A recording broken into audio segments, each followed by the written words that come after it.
It's a Friday from the Kaiser Permanente Studios. Why are they the studio? Because it says so right there. Kaiser Permanente, great partners and friends here at SDH. Kaiser Permanente Studios here on a Freestyle Friday. And we're packed because MLS is back in. Leagues Cup is wandering its way out. We got a lot of previewing. We got to figure out who's doing what and where. But as always, we start Friday this way.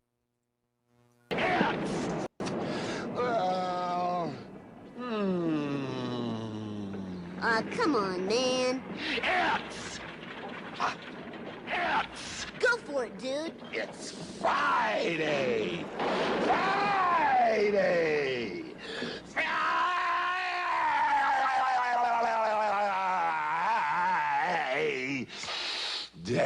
It is Friday because they said so. All right, so here's the deal.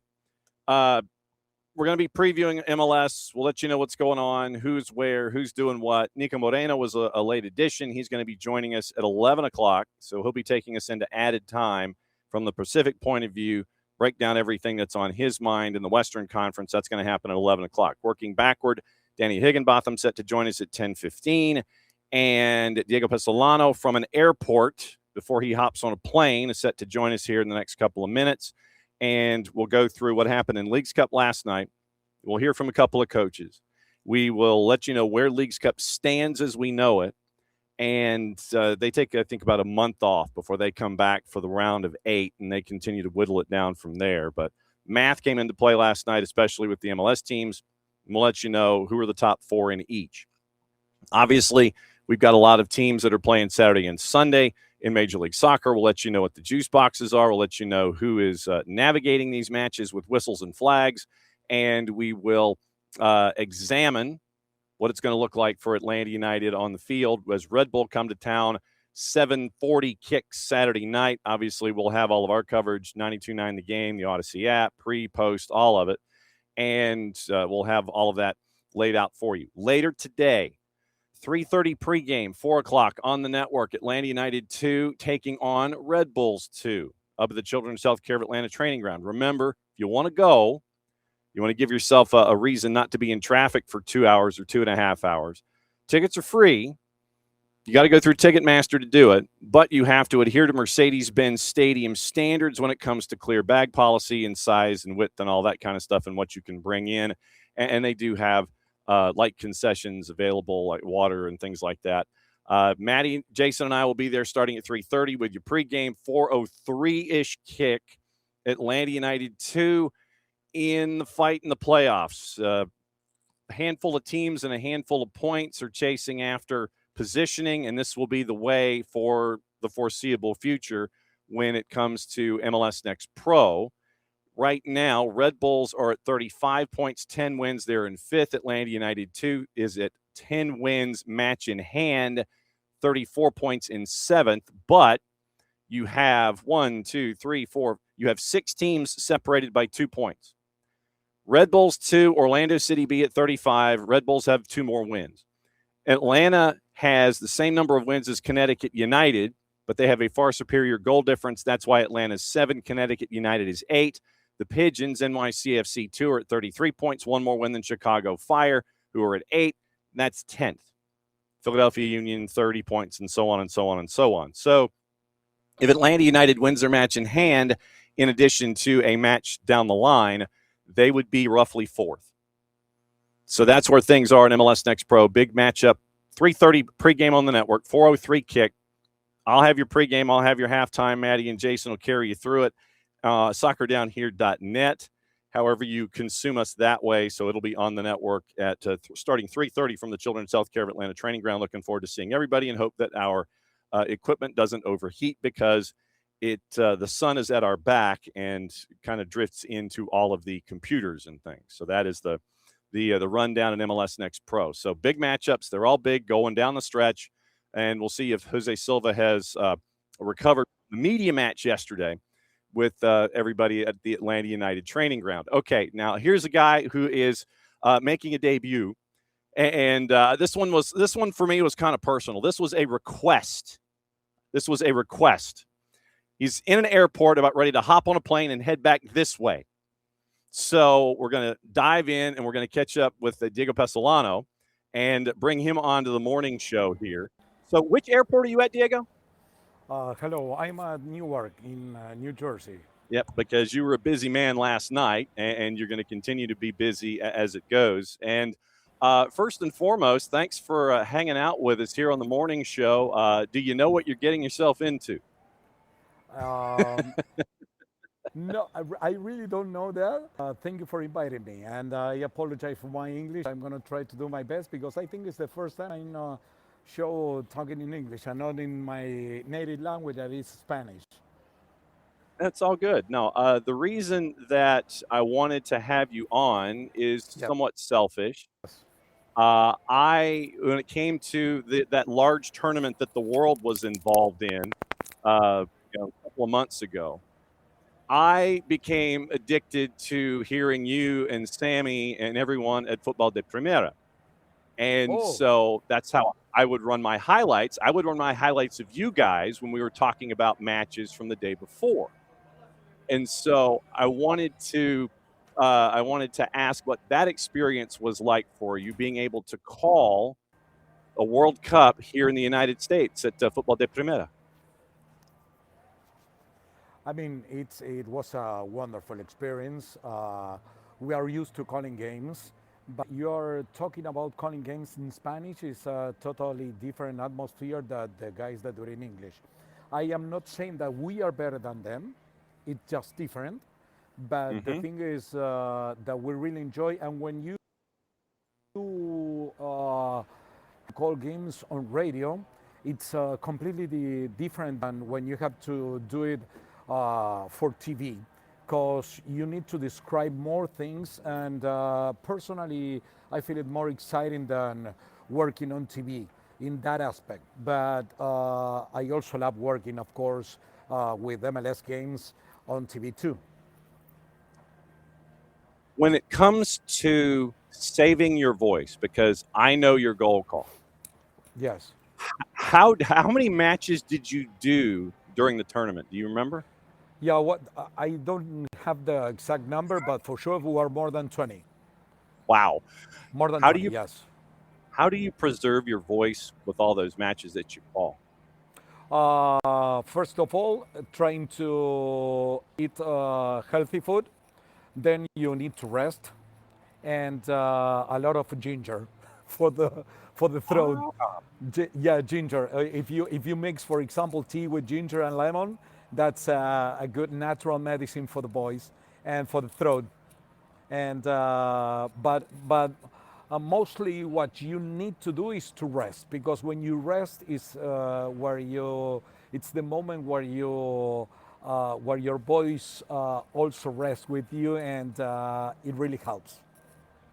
Yeah, I do honey and lemon and hot tea, and there are sprays that. That's good too. Yeah, Honey's so good too.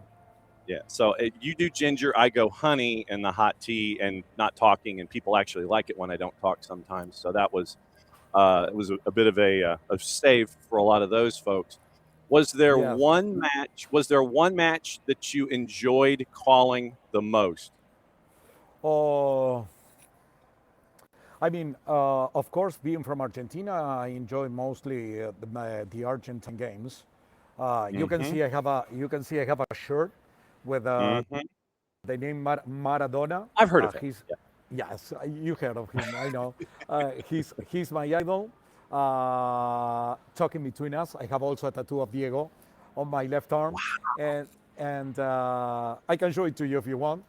But I think the one that I enjoyed was the one against Cape Verde that they play in Miami, because they were up front 2 times, and then they tied us, and there was like a Cinderella story for Cape Verde, but they were playing really good, and Argentina. At that time, still the world champion, they were obliged to do their best to beat a team that was really different than ours. But it was not as good as ours. But they have to work a lot just to beat them. They did an excellent tournament from my point of view, but that was a very exciting game. And full disclosure, I'm wearing my Argentina-Egypt match day T-shirt. Oh, that was a great one too. That was a great one too. Yes, yes, I also called that game. I remember. Well, I called almost every game for Argentina, except the one from England that I will lap too bad. It was my moment at that time, and they chose another guy. But yes, but I enjoy to be serious. I think I enjoy every game. Mm-hmm. We love all of our children equally. That is absolutely true. Diego Pessolano is visiting us this morning from Newark before he hops on a plane to head south. No, Leagues I'm Cup going last. to. Yeah. I'm going. Yeah. Sorry, I'm going to Nashville. We are going to Oh, Nashville you're going to Nashville. with my partner Danny Chapela. Yes, because on Saturday we're calling the game Nashville against Inter Miami. So we hopefully see Messi playing after what happened to him. But we are heading to the Music City. Yeah. What do you think about Leagues Cup in general? I mean, it's an interesting tournament because what I like the most is that a team to qualify for the next round needs to win for sure 2 games. And they might need to win the other one, the third one, by penalties. That's the only thing that can assure you to qualify for the next round. I think a tournament with 36 teams and only 4 qualifying, it seems to me like the Major League Baseball, that you have to play 162 regular season games and then only a couple of team goes to the playoffs, and maybe not fair. But the thing is that it pushes you to the best, and you need, what I said, to win for sure 2 games to qualify, and that I think it elevates the bar. I like what I saw up to this moment from different Mexican teams, like for example Cruz Azul, America, León. And also what I saw from Chicago, well, Cruz Azul, even though they didn't qualify, but I mean, they play really good some games. I like what I saw from Chicago and another MLS team. But the head of those players are on another environment, because they are thinking more on the regular season, on MLS regular season than Leagues Cup. But I have to be sincere. I like the tournament.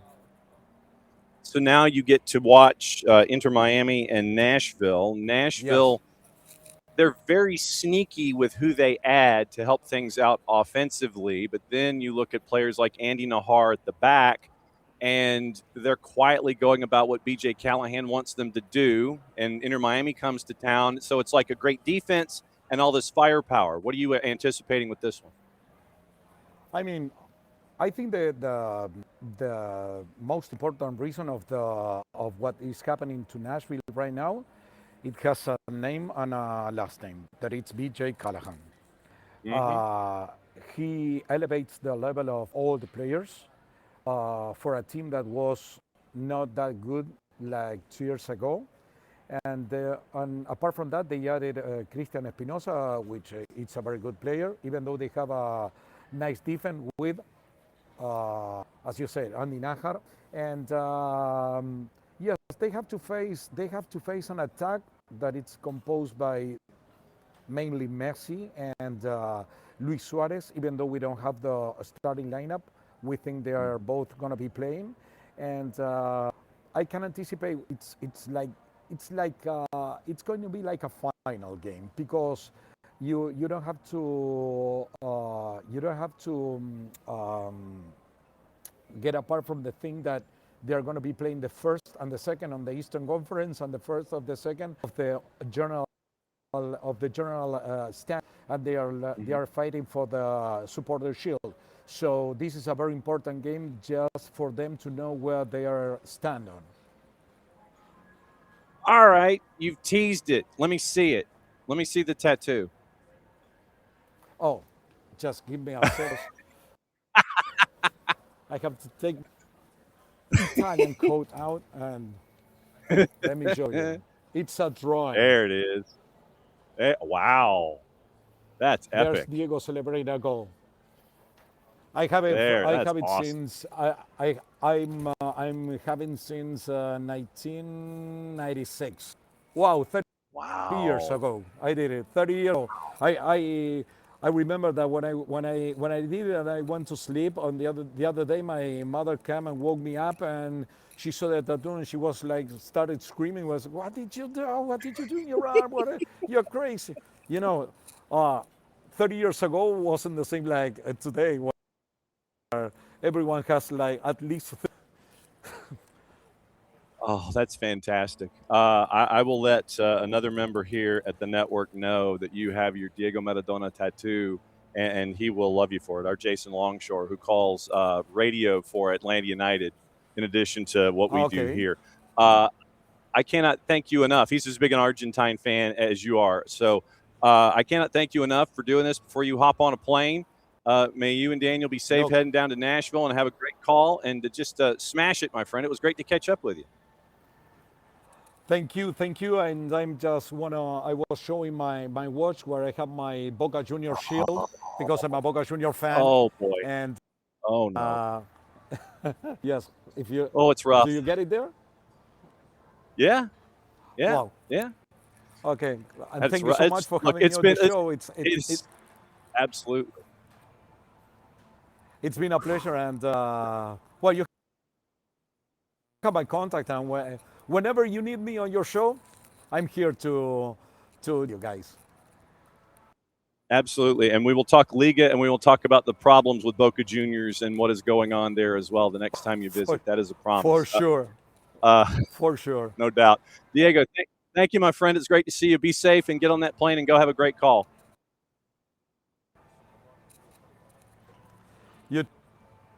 There he goes. Diego Pessolano. That was fun. That, like I said, I wanted to do that one on purpose because of catching Diego on Football de Primera during the World Cup. And so that's what it gave me a chance to listen to Sammy Sadovnik and Diego and watch on Telemundo as a chance to catch up with all of our friends there.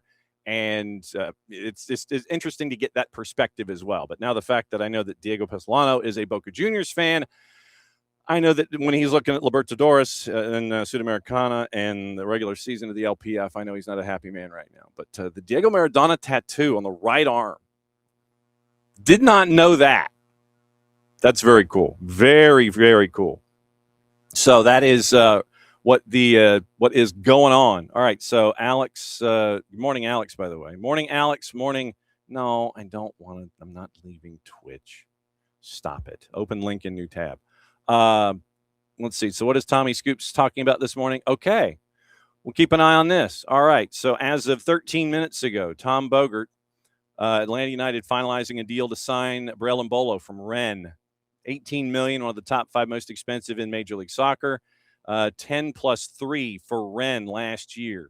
So we'll keep an eye on this and updated at 9:09 this morning. So worked simultaneously on a number of high-profile targets as Emmanuel Latelot departed for Union Berlin, 10 plus 3, 34 appearances for Rennes last season, previously featured for Monaco and Borussia Mönchengladbach. Switzerland at the World Cup this summer, 26 goals, 92 caps for his country. And so that is what we will be keeping an eye out on. Would end his 12-year career in European football, born in Cameroon, came through the academy setup. This was Super League of Basel in 2014. 6 seasons in the Bundesliga. Schalke, Mönchengladbach moved to Monaco in 22 with Rennes right now. So Tommy Scoops has Brel Mbolo heading to Atlanta to be the next high profile up top. So obviously we'll keep an eye on all of that. But no, that was very cool to catch up with Diego Pessolano, and he was great. I know that there are a lot of times where there will be folks who are somewhat concerned about how they come across. But Diego is fantastic. Sammy's great when he comes on. Jorge Perez Navarro, when he comes on, we get to talk wrestling. And I think it's interesting to hear a different set of voices. Danny Higginbotham set to join us in about 40 minutes. And we will find out what's going on in Danny's world. Party Time Excellent. But so Braille and Bolo. All right, so we'll keep an eye on that one. It is not final. It is in the final stages. So it's where we are. So Braille and Bolo possibly maybe heading this way. So final stages, according to Tom Bogert over at The Athletic, and we'll keep an eye on that. Obviously, this morning we have not gotten the perfunctory 5 stripes don't stop. We have not seen that. So nothing has come across in that vein, but obviously we'll keep an eye on what's going on there. So it looks like. So it is in the process of being finalized. So it's down that road, and we'll see what it looks like coming across. So that is that's the thing to kind of keep an eye on with all of your notifications, etc. Braille and Bolo, probably, if things work their way through, that Braille and Bolo will be the new man up top for Atlanta United. But obviously, we'll keep an eye on that as we go, and we'll keep an eye on all of those things. All right, so Leagues Cup last night. Like I said, we'll keep an eye on this. Like I said, Danny Higginbotham set to join us, and Danny is also heading to Nashville. He may already be there unless he's flying and taking a hop flight from the Northeast today, like Diego is. So Diego's leaving from Newark, and he's heading to Nashville. We'll find out where Danny is at 10:15. He might be at home and might be leaving later today just to hop into town.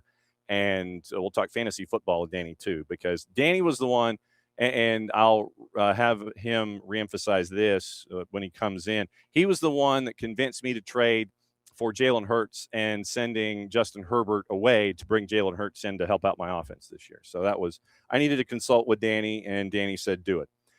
So there we go. All right. Now, Leagues Cup last night. It was the last night of Leagues Cup, and it was 5 matchups. And you could tell who wanted to be there and who didn't. You really could. For the first matchup, Santos Laguna Team 35 and Philadelphia Team number 5. Once again, the rankings were from last year's numbers. It was not something that was laid out with, they're the 5th bit. No, it was last year's stats, last year's rankings in the table that gave you their ranking into this tournament. So Team 5, Philadelphia. Team 35, Santos Laguna. And it was nothing at the break. And it kind of turned very, very early in the second half the way of Santos Laguna. So this was part of that run, 2 goals in a handful of minutes. And on the call for this one, it was Callum and Kalen, Leagues Cup and Apple TV.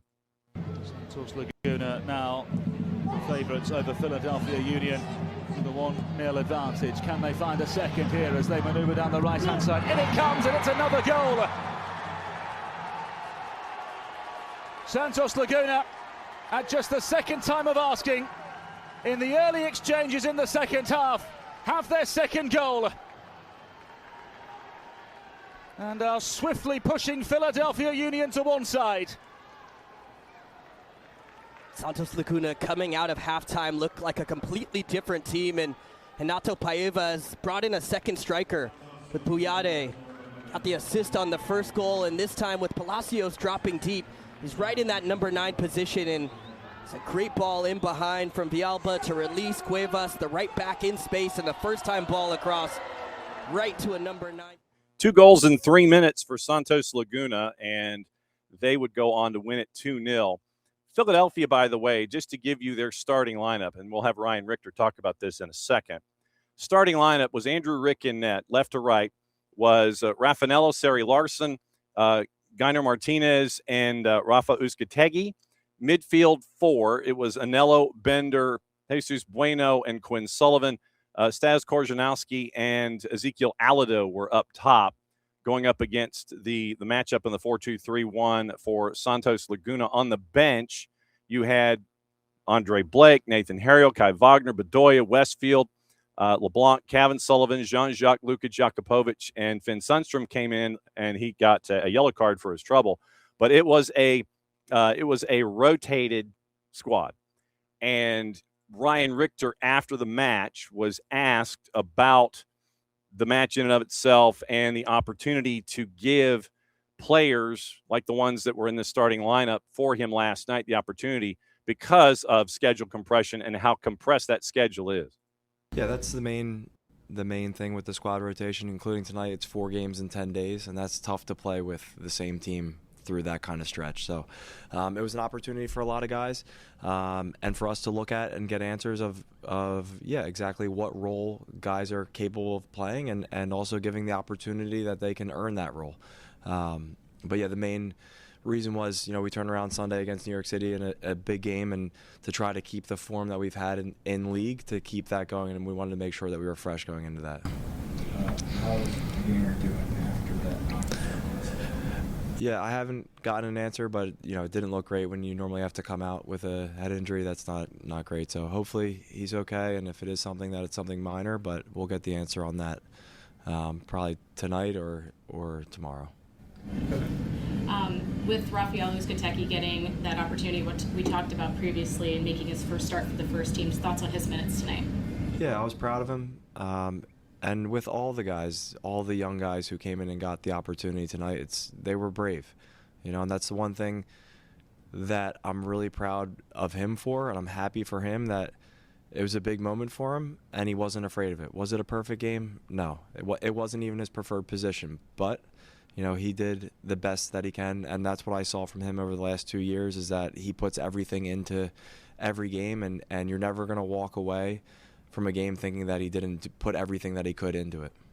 Ryan Richter, after the 2-0 loss last night for Philadelphia Union in Leagues Cup, 4 matches in 10 days for Philadelphia, and a lot of teams that are juggling Leagues Cup and regular season, they were dealing with that kind of schedule compression. But for Philadelphia, 4 matches in 10 days, they rotate out, and it's a 2-0 win for Santos Laguna last night in Leagues Cup. Then match number 2 of the 5, and this is the thing. When I want my matchups, there's something in the system on the Leagues Cup website where they scroll you to the top. It doesn't hold where you were. It goes to the top, which is like weeks ago, and I'm not interested in that. In Harrison, New Jersey again, which is another contributing reason probably to why the schedule makers have Red Bulls coming this way and not being at home. That turf up at SI Stadium in the swamps of Jersey, it was feeling it. New York City, Team 14, hosting Necaxa, Team 22, and it was Keaton Parks with a goal early, 1-0 at the break for NYC, and then it's all Necaxa in the second half. Necaxa would score twice, and they would eventually get the Duke in this one. But here's one of those goals that got them full points in New Jersey. You'll recognize the voice. It's Jess and Ian Joy on the call. Cutting, leaving Cavallo rooted. As it's laid for the overlap now. Cross comes Sizzle, deflected, headed clear, and finds the back of the net. It's Torres with the goal. Necaxa a quarter ahead.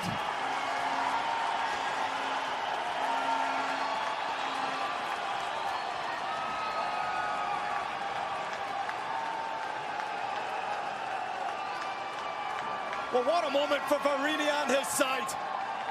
This is an exquisite finish. Absolutely beautiful. Right place, right time.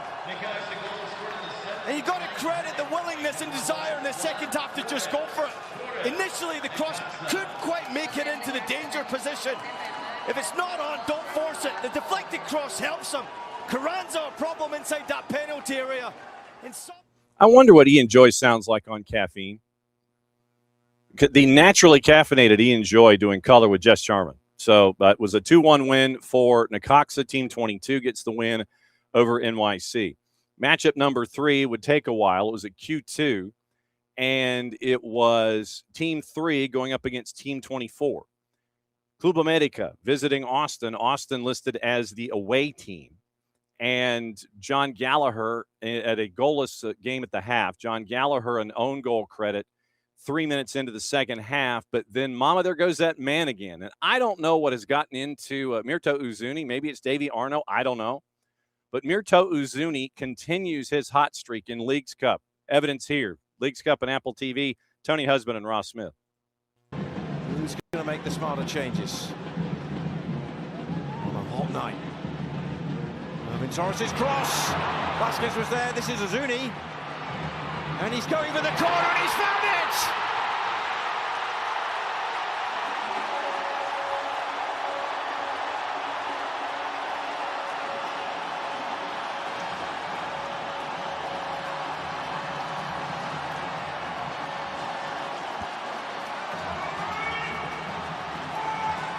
Austin's big player with a big goal, reigniting their Leagues Cup life. Well, credit to Davy Arnaud because he switched things around, which brought Irvin Torres a little wider, a little further up, and that's one of the first balls that we've seen threaten. He's got numbers in the box to hit Torres, and it's caused chaos for Coda. It can only just help it on, and from there. And so they end up getting the goal there, your equalizer, and it goes to PKs. And Austin gets the Duke 6-5 in PKs. They get the extra point. Davy Arnaud, still the interim head coach in Austin, was incredibly pleased with what he saw last night with that club going up against Club America. Here is Davy Arnaud after the match. Well, first of all, there were a lot of America fans, but there were a lot of Austin FC fans also. And the Austin FC fans were just as loud and just as into the game, and we could feel them. Obviously, there was more probably traveling fans than we're normally used to, but the job that our fans did tonight, man, that inspires you. It inspires the team, it inspires the group, it inspires the whole club. So I want to say that first. I thought they did a great job tonight. As far as the game, look, it's a difficult game against a good opponent. They're very good. They had a ton of individual quality. They cause real problems. They press after they lose the ball really well.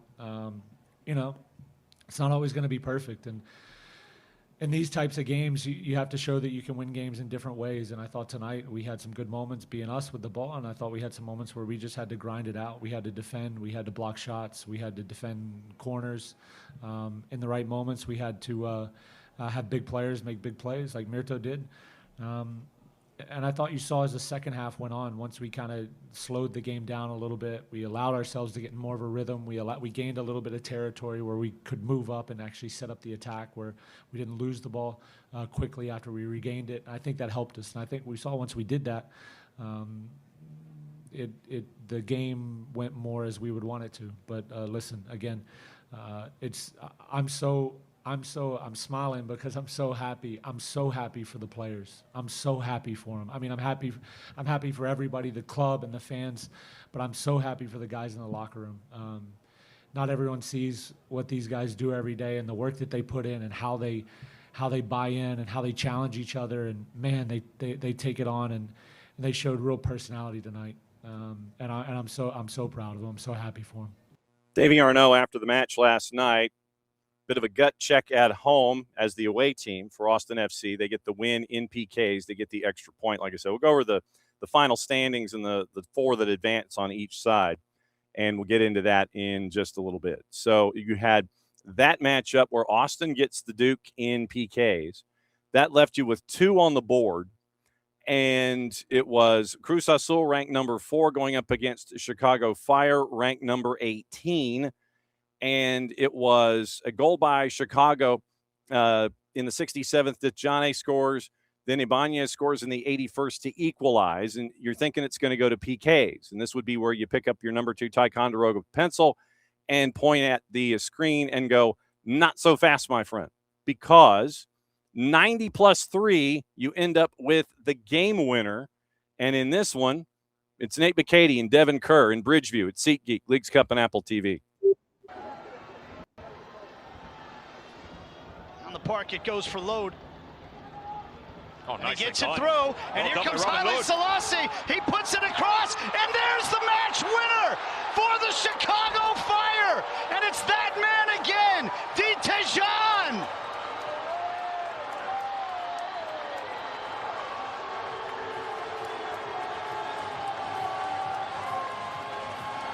Well, the fans here at SeatGeek Stadium are trying to process what just happened. And what just happened was Chicago Fire getting the Duke. 2-1 your final there. And that meant that full points would go one way and not the other when you thought it might be going to PKs, and folks trying to fight for that second point that you would get by winning said PKs. So we will you've got that match as 4th of 5. And then obviously in Bridgeview, if you watched the match last night, you had that chant happening on goal kicks. And it has been a point of frustration recently for me that you do not have officials that are, how do we say this, effectively using the rules at their disposal when it comes to a particular chant. Didn't happen in the U20 final, should have a lot, but no, you didn't want to have that happen there in a final, I guess. And then also happened last night, yes, that chant in Bridgeview last night from the Cruz Azul fans. So John A scores 67 and 90 plus 3. Chicago gets the win. Cruz Azul does not. Then that gets us to the last game on the board, and it was late night, and it was a long night for Tijuana. Team 26, Portland. Team 27 for Tijuana in this one. And first 40 minutes, it was Tijuana with the lead. El Ghazani scores in the 19th to give Xolos the lead. Kevin Kelsey would equalize 21 minutes later. On this one, it is Blake Price and Brian Dunseth on the call, Leagues Cup and Apple TV. Release on that one. Caicedo steps in front. Da Costa in a little bit of space at the corner. Already overlapping. There's the cut to Kelsey! We're tied at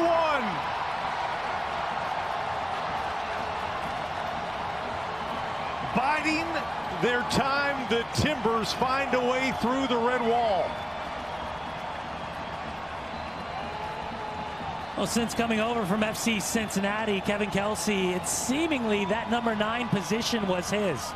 It certainly is so after the departure of Felipe Mora.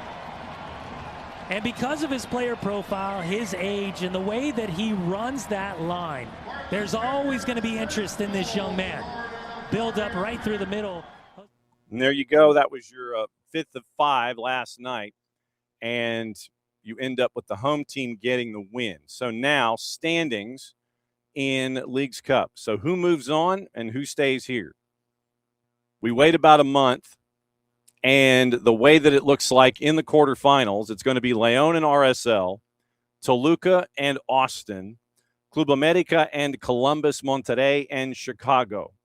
Dates of the quarterfinals to be discussed later. And then the left-hand side of the bracket, León, RSL, Toluca, Austin. Then you end up with right-hand side, Monterrey, Chicago, Club America, and Columbus. Then they work their way forward. September 6th is your third-place match and your championship game, so everything is going to be working toward those particular dates on the calendar. So that would be what it wrapped up as. So León, top seed, 9 points, 3 for 3. America at 7 points. Toluca and Monterrey advanced by going 2-1, and then they end up with the goal difference, etc. Then Chicago went 3 for 3. Austin and Columbus with 8 points each, and then it is RSL at 7 points, 2 wins and a penalty kick loss, and that leaves everybody else out and focused on those competitions. So that is Leagues Cup, and obviously we'll follow that as we go. But that's your groupings of everybody in that competition.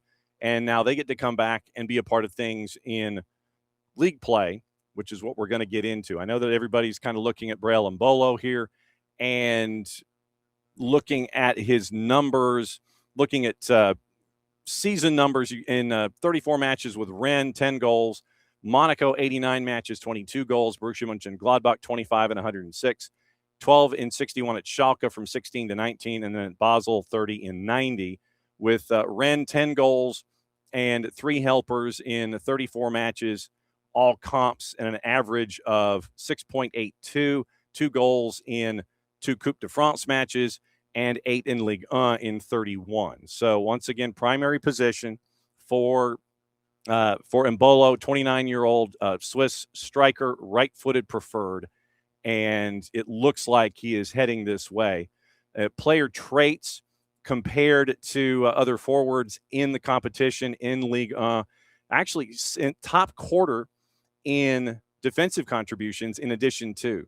So top 30% in goals, top quarter in defensive contributions. And so obviously looking at the other numbers as we go. So once again, preferred right foot, top quarter in defensive contributions, top 30% in goals with 10 in all comps, 8 in Ligue 1, 2 in Coupe de France this year.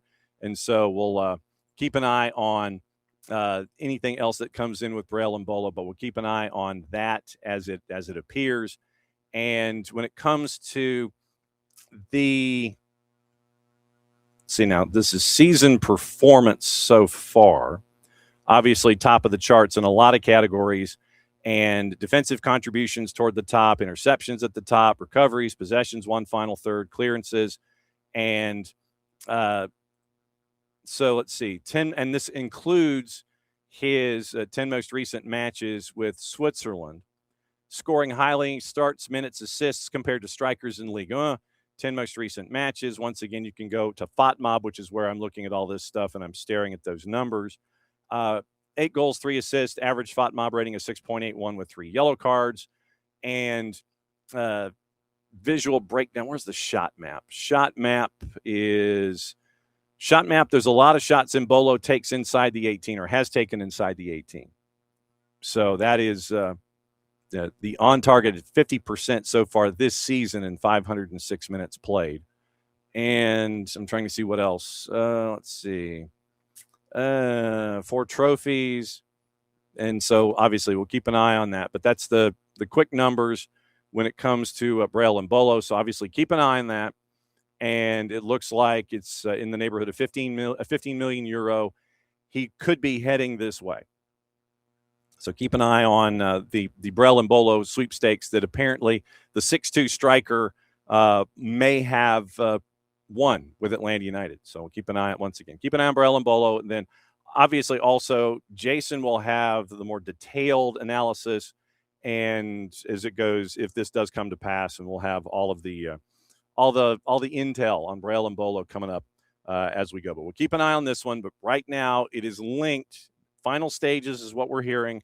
Tom Bogert and the Athletic looking at that one. So and Ben Jacobs has now come in behind and said that basically the same thing, referencing the Bogert article being first.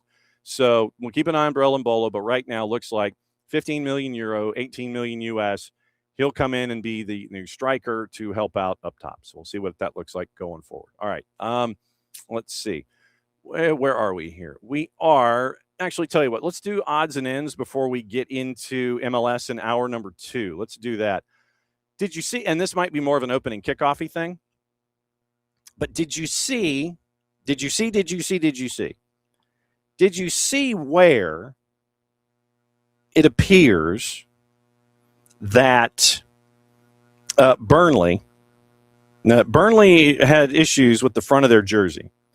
They're back in the championship, and they had to pull their jerseys from their store because it appears their sponsor went belly up. And so the sponsor, Finotive One, they've gone belly up, and so all of a sudden you end up with a sponsor 2 weeks before the season starts that they've got to pull all those jerseys and come up with a new kit sponsor on the front. Kieran Maguire, Burnley failed to do proper due diligence before signing up with a shirt sponsor who then failed to pay for the front of the shirt deal, leaving the club with egg on their face. Burnley now signed up with another, more reliable sponsor, presumably paying a lot less. And this is the well-known Cypriot-based trading platform, Finotive One. So FOS, Finotive One, was linked to the front of the Burnley jersey, and they didn't pay for the front of the they didn't pay the deal. And so today, literally, Burnley had to stop selling the shirts, and then they had to come up with a new sponsor. Virtu Motors is now the sponsor on the front, and so FOS out of Cyprus did not pay, and so Burnley had to pull all their shirts or just stop selling them. Supporters who purchased a shirt have 3 options. They can claim a full refund, exchange the shirt for a replacement featuring the Virtu branding, or have Virtu branding applied to the existing shirt free of charge. So you could have the Cypriot You could have the Cypriot outfit, Finotive, be on the front. You literally could if you wanted to. The trading platform, Finotive 1. You could have that on the jersey, and then you could find a way to put Virtu motors on it. You could have literally could turn into NASCAR. You literally could turn that into NASCAR. But apparently the FOS, they went bust right before the start of the season. That's not good. That is not good. West Ham's going to have to wear their white away shirt, by the way. Finotive 1, no longer their logo, already selling shirts with it on there. It was ending 2 months of a one-year deal. Acted decisively to protect the club's interests. Burnley will have Virtu on the front. Fans can exchange. Virtu's been with them before. So, yeah. How was it phrased? How was it phrased with the trading platform? Finotive 1 out of Cyprus. Who knew that might turn into something dodgy? Just saying. That's opening kickoff, brought to us by our friends at Black Pitch Coffee and blackpitchcoffee.com. We start your day with the most important stories of your day and the right way to start your morning. Black Pitch Coffee, part of the SDH community, showing up at events all over Atlanta. Try their home blend made with beans from Brazil, Guatemala, heavy body, notes of walnut, semi-sweet chocolate, rich world-class finish. Opening kickoff, powered by Black Pitch Coffee and blackpitchcoffee.com. And like I said, we are obviously keeping an eye on anything updating Brielle Mbolo. And right now, like I said, heading in this direction. So we'll see what it looks like with Brielle Mbolo. Okay. Also, one of the camps that is going on down in Fayetteville at the Arthur M. Blank U.S. Soccer National Training Center is involving the U17s on the youth national team side. And they're down there for another handful of days. Hang on just a second. Let me get the official dates here. But you have big matchups down in Fayetteville involving the youth national team. And on the youth side, it was the U17s yesterday taking on Mexico. And it was a back and forth affair in this one. And so your highlights, courtesy once again of U.S. Soccer, you'll recognize the voice. It was a back and forth game, U.S. and Mexico down in Fayetteville. And once again, courtesy of our friends at U.S. Soccer and some guy named Jason. Turns it out wide to the right. Reyna will get the throw. Di Maria turns, gets in behind. Di Maria into the 18. Di Maria goes down, penalty.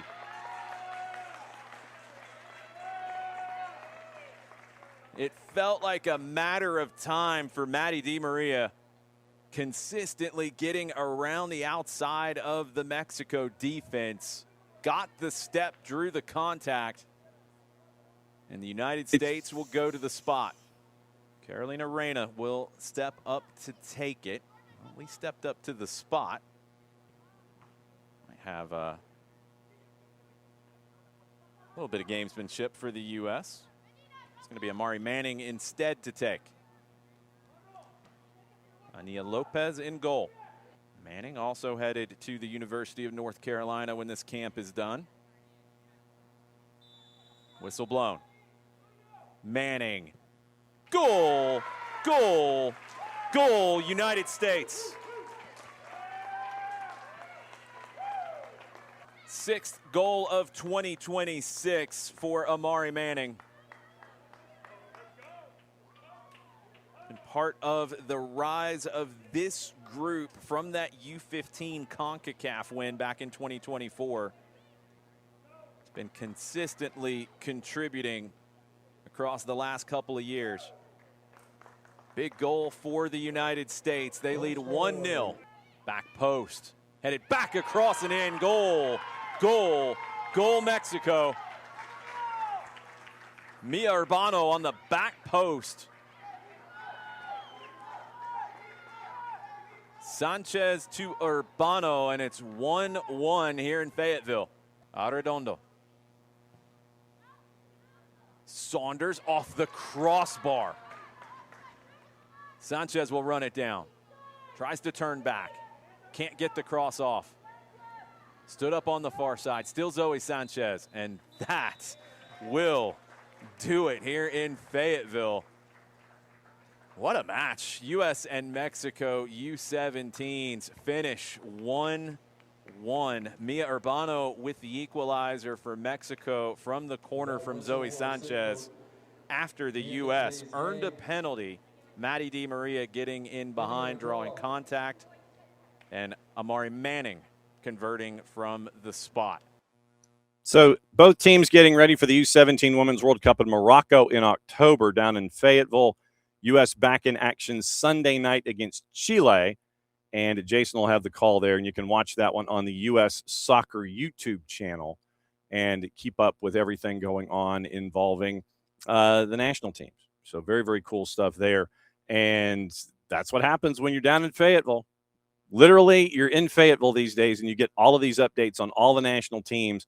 And we're going to be down there as much as we can to catch up with coaches and let you know what's going on with all the national teams as they continue to work their way forward in the national stage. So very, very cool stuff there as well. Also involving Atlanta United, keep an eye out. And this was a story that came out yesterday. This is probably going to end up, if this comes to pass, it's going to end up as probably a twos signing. And it came out yesterday from America Football Club, and it appears America Football Club SAF has concluded the negotiation. This came out yesterday for the transfer of forward Caio Assis to Atlanta United, and the Alvirrubro gets 25% of the pass going forward, the sell-on fee, ensuring financial participation in any future transfer. And so the club wishes success to Caio Assis, 18 years old and coming up from Brazil, and America Football Club. 6 matches, 5 goals for the U20s for America, and it looks like I said, this is looking like it's going to be a twos purchase to start, or a twos edition to start with activity up top. So Caio Assis, keeping an eye on that one once again. 6 matches played in the U20s and 5 goals so far. So literally the club wishes success to Caio Assis in his new professional challenge.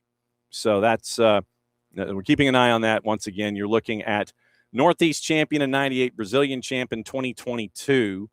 And so coming from America of Brazil's U20s, Caio Assis, striker, looks like he'll be added in the next little while as well. So once again, this is what happens when you set your notifications in a certain way and you end up finding out about teams in Brazil that are going to be attached to players going forward. So that's what you're staring at there.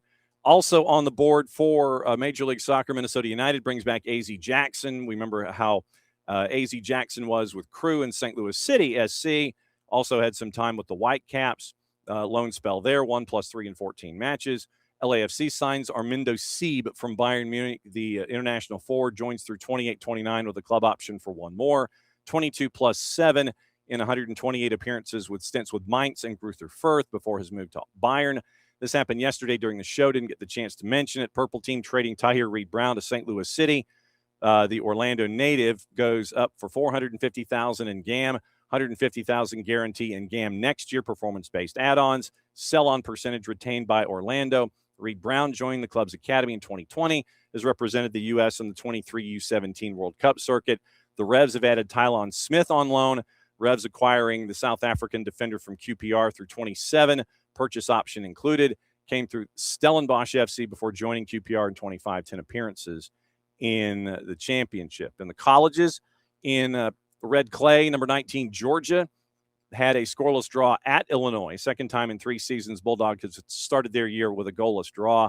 Same thing happened against Pitt in 24, and it was in front of just under 800 at Demirjian Park. Hannah Folliard, 3 saves for the clean sheet in her season debut. 6 of the matches, 7 shots came in the first 36 minutes. Then it was a debut for a reshaped Georgia roster. 5 Bulldogs' first collegiate appearances. Handful of transfers make their appearances. And then it's going to be Minnesota on Sunday for UGA. And that is 1 o'clock, and that's going to be on B1G+. Programming note, Monday at 11, we're going to have Kadani McAlpine on with us to wrap up the Monday show, getting you ready for next Thursday in soccer at Sanford. Marion Crowder, who's going to be on the crew for the match itself, along with Glenn Davis and Jill Lloyd. And Marion Crowder is going to join us at 10:30 on Tuesday, and that will set that up as well. So Kidani McAlpine Monday at 11. Marion Crowder is going to join us at 9:30 on Tuesday to break everything down.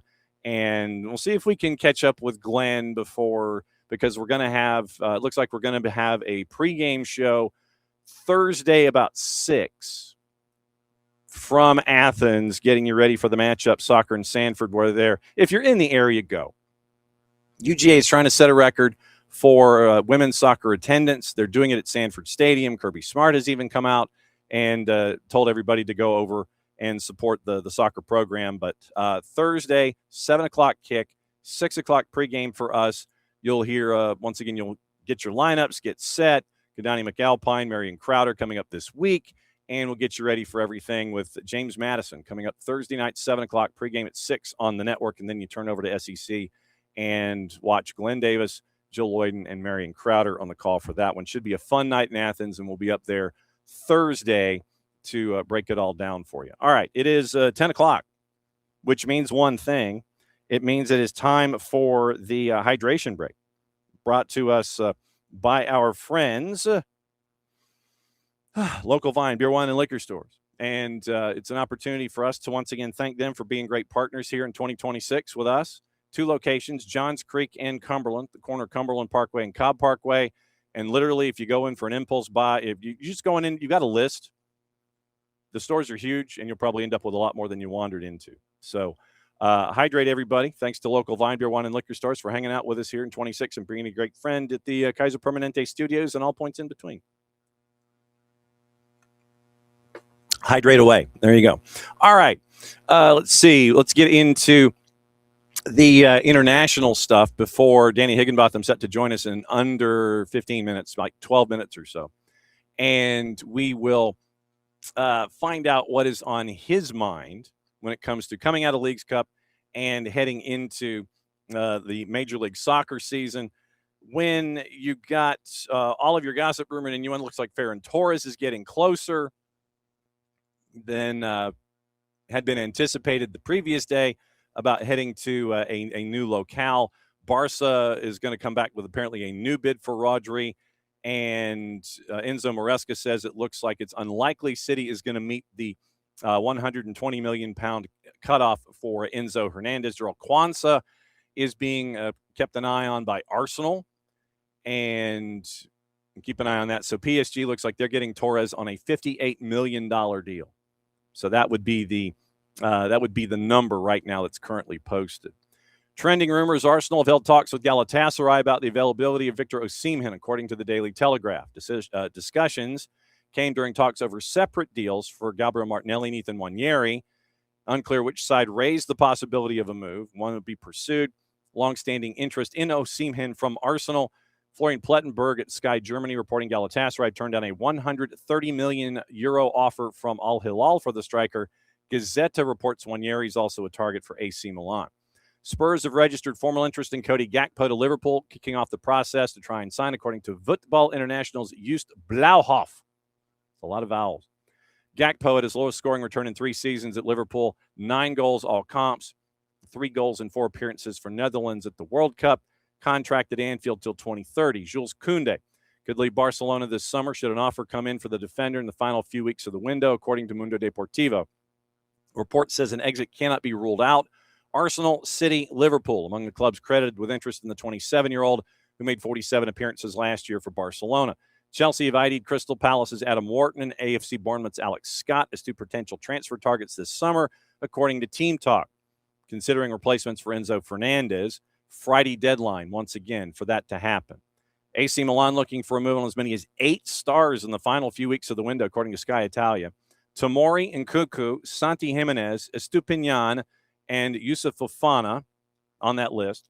Ruben Amorim wants to shake up options, having confirmed Gonzalo Ramos and Mario Gila. We mentioned Rodri. City value him at more than 70 million euro. Total package, latest offer in that region. We mentioned Gerald Kwanzaa from Bayer Leverkusen to Arsenal. We mentioned Ferran Torres as well. Arsenal keeping in close contact with Atletico de Madrid and Julian Alvarez's reps. Forward's future still unresolved. That's Team Talk.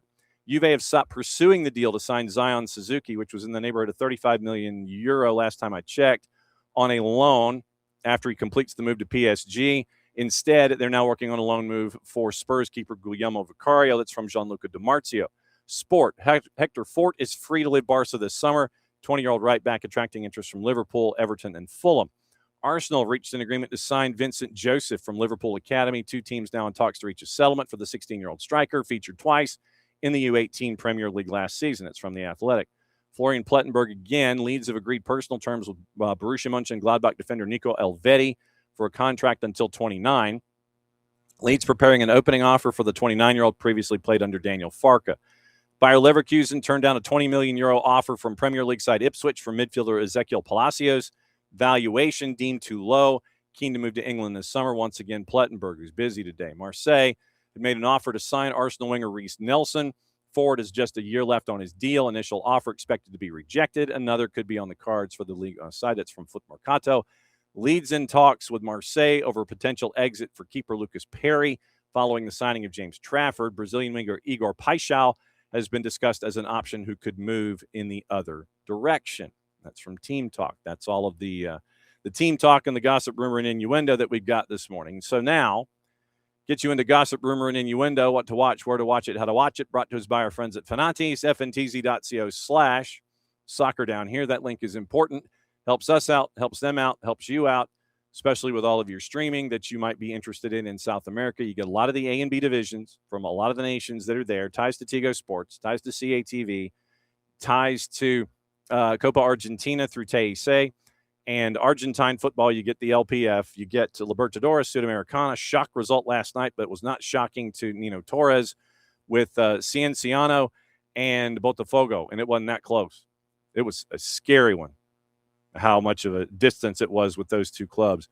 At altitude in Cusco, Cienciano has that weapon, and it's tough for folks to respond to it, and Botafogo was that way last night. It was not pretty.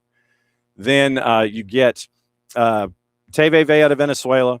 You get CDO Plus out of Chile. Liga 1 Max Pro out of Peru. You end up with, we mentioned TEC, you also get all the BNs, and with all the BNs, you end up with WAFCON, which has been an amazing tournament. The final and the third place matcher this weekend. Can Malawi close the deal? And I wonder how many folks from Atlanta 2028 are keeping an eye on what's going on at WAFCON. Just saying. So you've got WAFCON this weekend. You have the Portuguese League. You have the Turkish League, the French League, and what's the fourth one? I always forget. So Turkey, France, Poland, Portugal. That's what you get in addition to everything on Middle East and North Africa.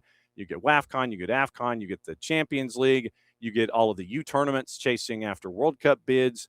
All of that in one place at Fanatis, fntz.co/soccer down here. BN en Español, simulcasting Galatasaray and Shorim Belediyespor. That's at 2:30.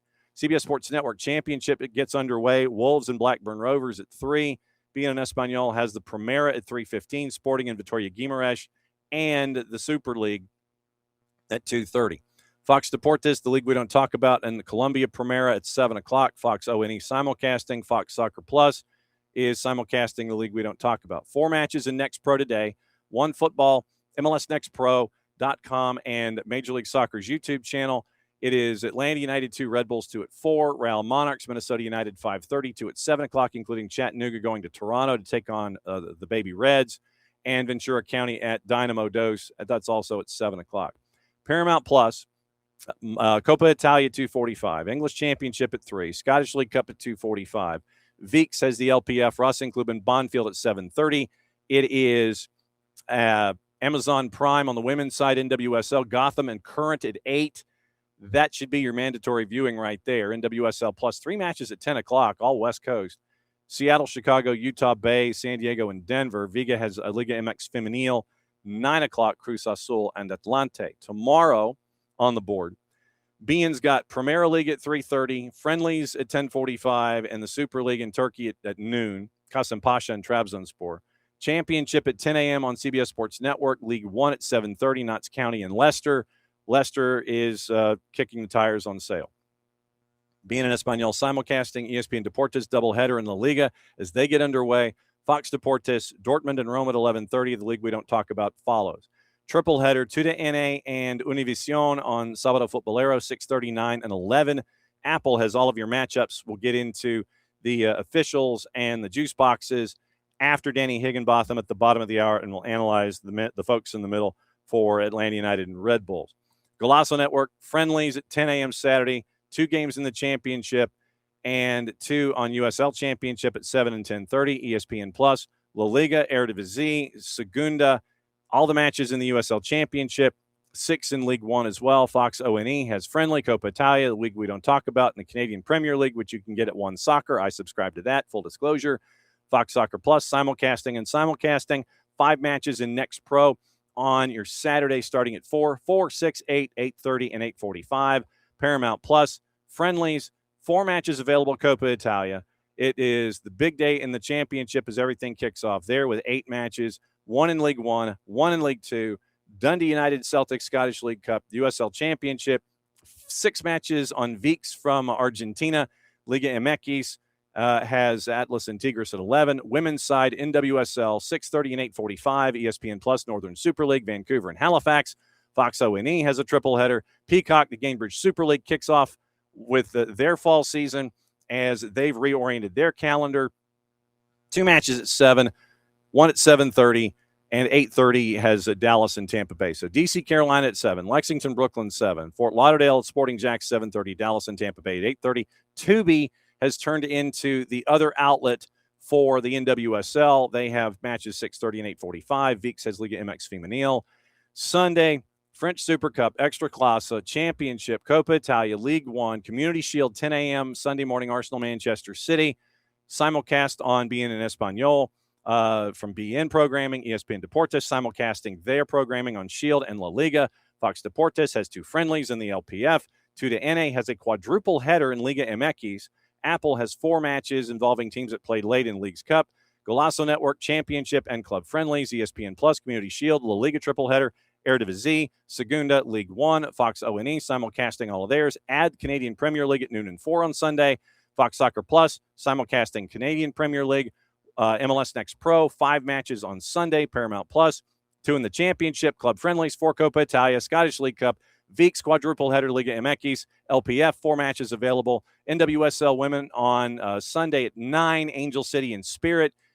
ESPN Deportes simulcasting, Fox Deportes, Liga MX Femenil, ESPN Plus, Northern Super League, NWSL, Fox O&E simulcasting Liga MX Femenil, NWSL Plus, Courage and Dash, Prime, Liga MX Femenil, Guadalajara, and Atletico San Luis at 7, and that gets us to Monday.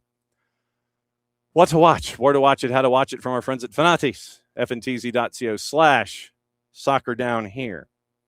Link's important. Get all your stuff from all of the folks. Watch what's going on, and you get to find out what in the wide world of sports is going on in your favorite neighborhood with your favorite clubs or just leagues that you keep an eye on in and around the corner. So very, very cool stuff there. And as always, it's great to catch up with them.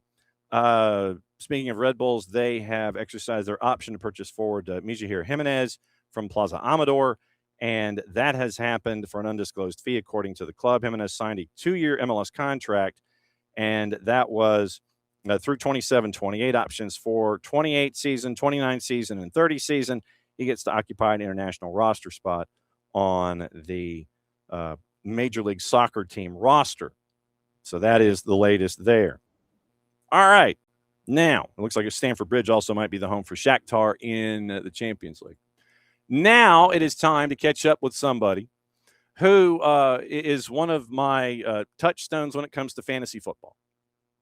And he's going to disavow any knowledge of the deal that he talked me into a couple weeks ago. So we bring in Danny Higginbotham and find out what's up with Higgy Baby. What's going on, my friend? Hello. How are you, my friend? I can't believe you've just given me that build-up. Wow. Fantasy. I've not even started yet. We had our draft. I was the number 1 overall pick because I was off. Oh, okay. And that can work out in your favor. To build for the future. Well, yeah, and I've also had people trying to knock on my door, sit there and go, "You don't want your number 1 for next year, do you? You want to trade down and you want to do this and that." And so I I was leaning toward that trade, the Jalen Hurts, Justin Herbert deal. I just wanted to have someone to bounce it off of. So you're like my fantasy football bartender. Wow. It's what I told you should probably do the opposite. So this will be my, I think, 4th year doing it.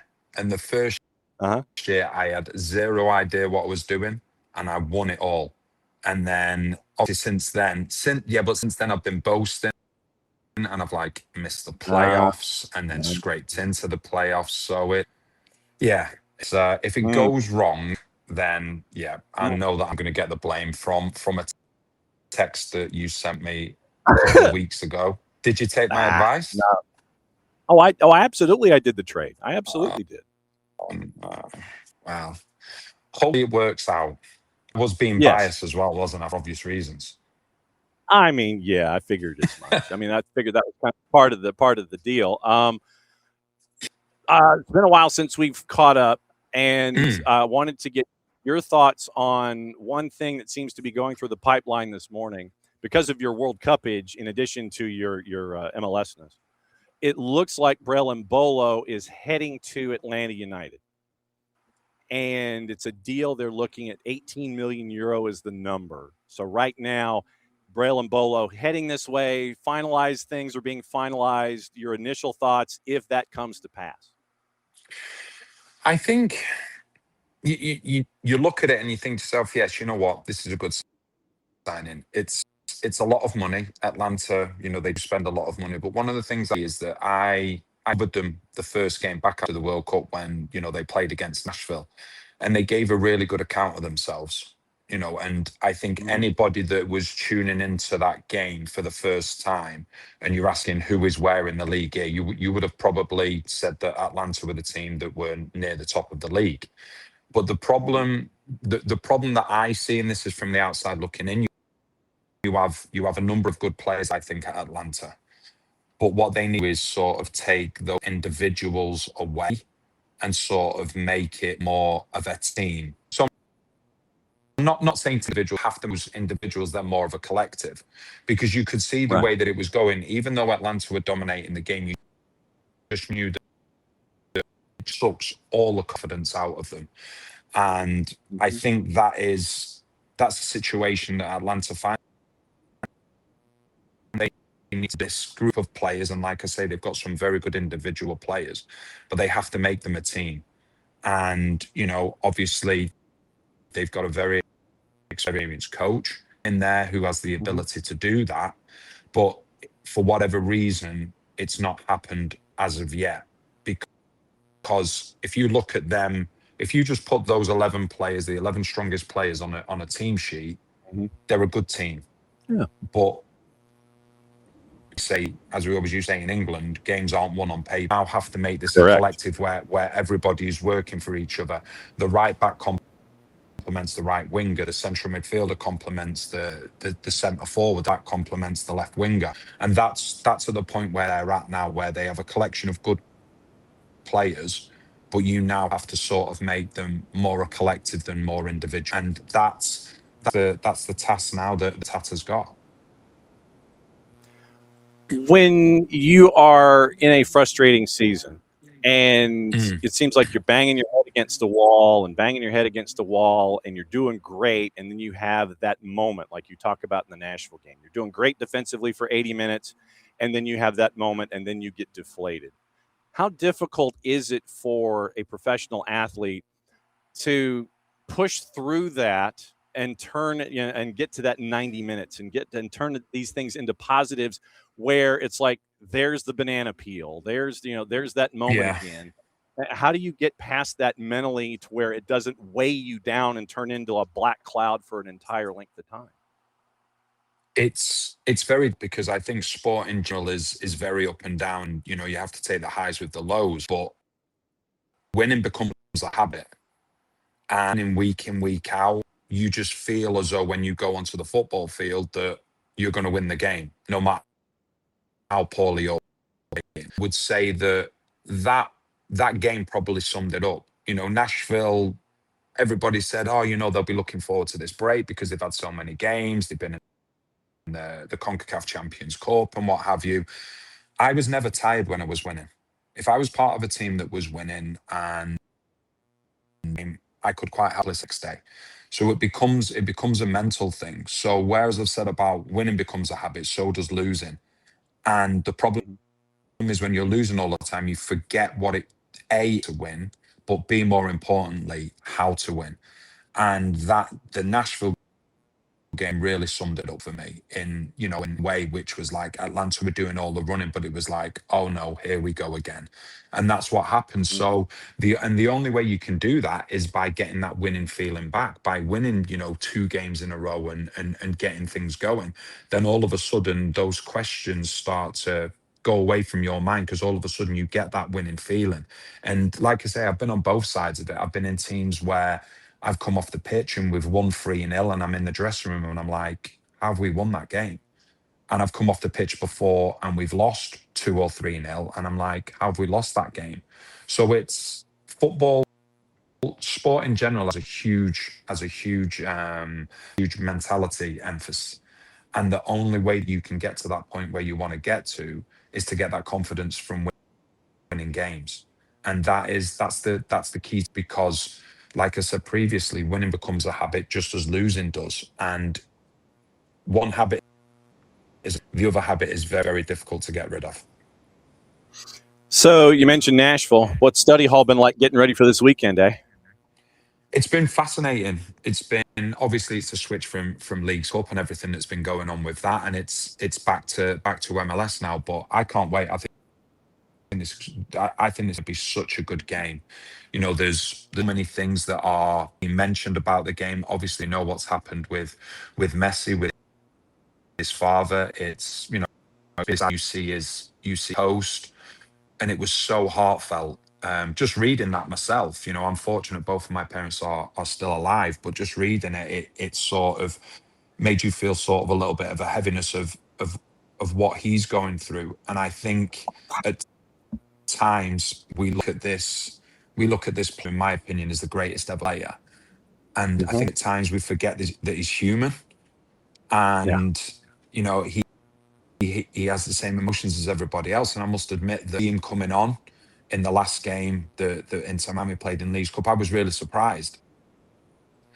Maybe he looks at it. And I've played with players before. I've had a manager before where I remember when I was at Stoke City and Tony Pulis I think his father passed away. It was a Monday night game that we had, and I think his father passed away that day.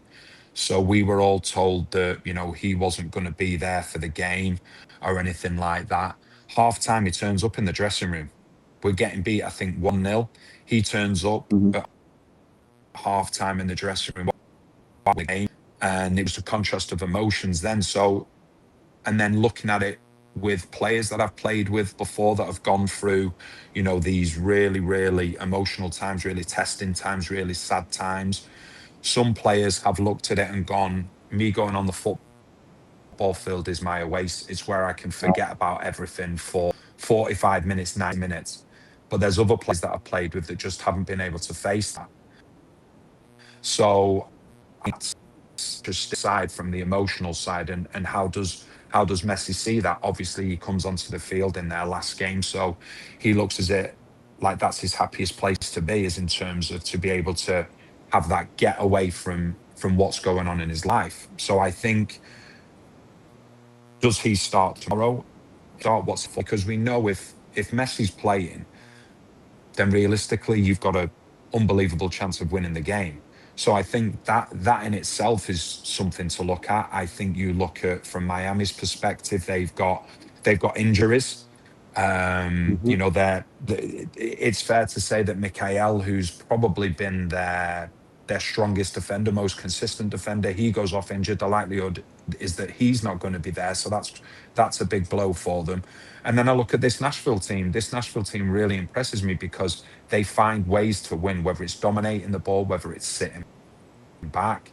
You look at the forward plays they've got: Noza, Mukhtar, Surridge. So it's going to be a really good game. And if I had to sort of hedge my bets,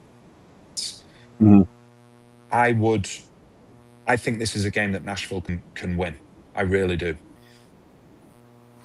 So then in every game that you and Kanji do, there's always the players of the match. You know, we're in that open, and you get player to focus on team A, player to focus on team B.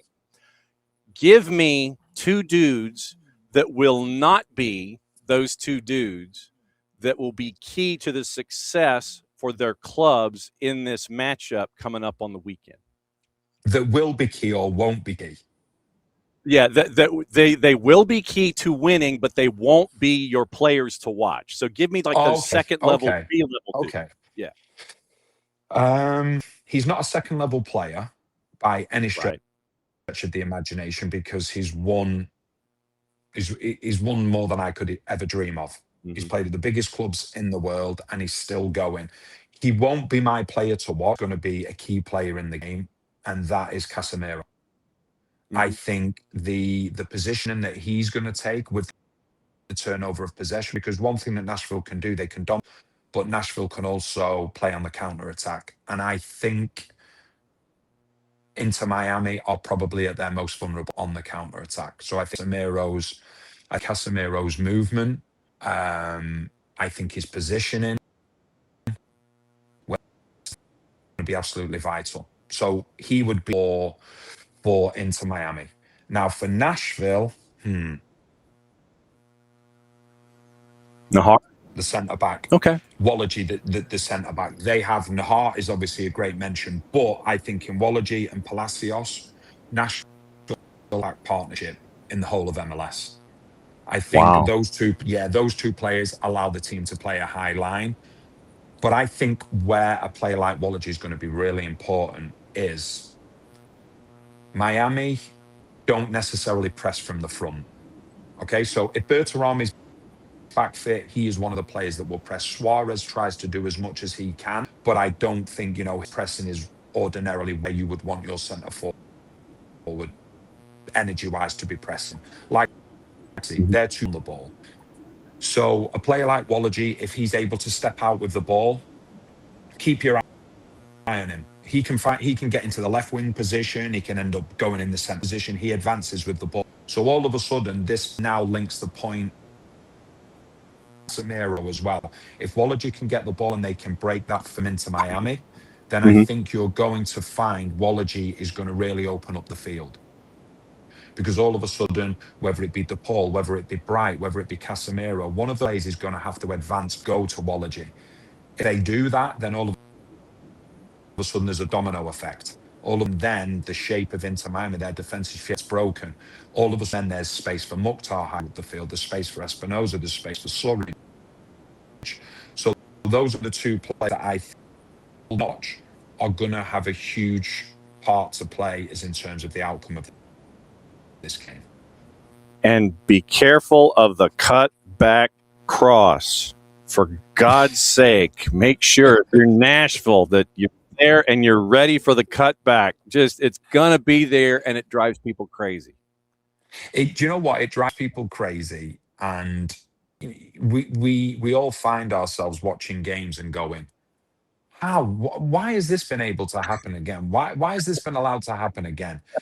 And it isn't due to like necessarily. It's more so the fact of the geniuses that are on the ball. And that for me is something like I've played with players before and I've played against players where they have one or two tricks. And if you're watching the game, like, you know what he's going to do. You know exactly what he's going to do. Why don't you stop him? It's easier said than done. So yeah, you make a very valid point. The cutbacks, if the cutback goes to the edge of the area, number 10's way, everybody might as well just walk back to that's going to be a restart from a goal. And this game for me, I just find it really, really fascinating. I think an argument for both teams to win, and there's an argument for both teams to lose. I think that's what makes it such a good game. It's first and second in Supporters Shield, second in the Eastern Conference, and it's going to be a great game. We're starting to get to the point now in MLS, which is like, okay, this is the real times, the tasty times, where it's like teams are going to come from nowhere and make a run. Teams who have had a great first half of the season are going to then start go down a little bit lower. So this is a time where, you know, results are going to have like a huge part to play. And as they NFL, at times it's the witching hour where wins become losses and losses become wins. Had to get that in. Oh, he invoked Scott Hansen and Red Zone on a What a Friday. genius he That is is as well. What a genius he is. Do you know, like, just going off for one like minute, I read an interview that he did because he's on air for like 6 or 7 hours straight. And I read an interview that he did, like how he has to like sort of make sure that he doesn't have to go to the toilet during the show. He's had to do it once, and it is unbelievable. He is an absolute genius, and he's like enabled me to get more involved with NFL. And obviously I know we're talking football and things like that, but I just had to get in there because he's a genius. No, look, when you come in, as I tell you, if you're ever bored on a Friday, if something's on your mind, I'm serious. I'm stuck in an airport. If you're stuck in an airport, bored out of your mind, hey, I got to get this off my chest. I want to check in with Nelson. I got to see what's going on. But no, we could talk. Look, we could talk Red Zone. We could talk fantasy. We could talk your game with you and Kanji. Look, we could talk barbecue. I don't care. It's a Friday. We're getting ready for the weekend, man. Whatever. It doesn't matter. Yes. Just come on in. We're getting ready for the weekend, so I'm flying to Nashville tomorrow. My parents are flying in tomorrow for 2 weeks. My oldest son's flying in on Sunday, so that's going to be fun. Looking forward to that. Definitely, man. That's going to be a couple of weeks. Hopefully the weather's nice. Hope it's nice and get down to the beach. On the beach. Okay, just checking. All right, just be safe, my friend. May you and Kanji have a hell of a call. And obviously, you know the open door policy, Higgy baby. You can come in anytime you want. Yes, appreciate it, mate. Always great to catch up with you. There he goes. There's Danny Higginbotham. He's got like other stuff, and it's always great to catch up with Danny. So it's hit Kanji and Danny. They are doing Inter Miami and Nashville. And that is a Saturday showcase, and it's going to be a blast to listen to that one. But, yeah, a lot of points that Danny made in that. Keep an eye on Casemiro and Max Walleggi. I did not have Walleggi on the bingo card, but that is definitely one to keep an eye on. So we'll keep an eye on Max Walleggi, keep an eye on Casemiro, and keep an eye on that matchup. Okay, now we focus on what's going on in Major League Soccer. Niko Moreno joining us top of the hour, and he's going to bring us home with what's going on in the Pacific perspective. So let's go through your juice boxes. Let's go through your officiating crews, and then what we'll do is we will look at the crew that is attached to Atlanta and Red Bulls, and we will do our deep dive into that one. So we will find out who's doing what where, and we will lay it all out for you here on the weekend. So match day 20. Starting off, they listed the Atlanta match first. So we will circle back to Marcus de Oliveira, who's the man in the middle. Ian McKay, Jeremy Hansen, your ARs. Katya Koroleva is your fourth. Michael Radchuk and TJ Zablocki are upstairs. Charlotte and Columbus at B of A. Philip Dujic is the man in the middle. However, Adam Winkowski and Ben Pilgrim are your ARs. Ricardo Montero, Arise, your fourth. Eunice Maracci and Tom Felice are upstairs. CF Montreal, DC United, Stade Saputo. Pierre-Luc Lozier is the man in the middle. Chris Wadham, Gianni Facchini, your ARs. Sebastian Noshan Ravani is your fourth. I think this is his first appearance in Major League Soccer this year. Alan Chapman and Mike Kampmeinert are upstairs. Purple Team and FC Cincinnati at Enter & Co. Torrey Penso, Brooke Mayo, Matthew Nelson, Lorenzo Hernandez, Kevin Stott, and Fabio Tovar are upstairs. Toronto and the Revs at BMO. Joe Dickerson is the man in the middle there.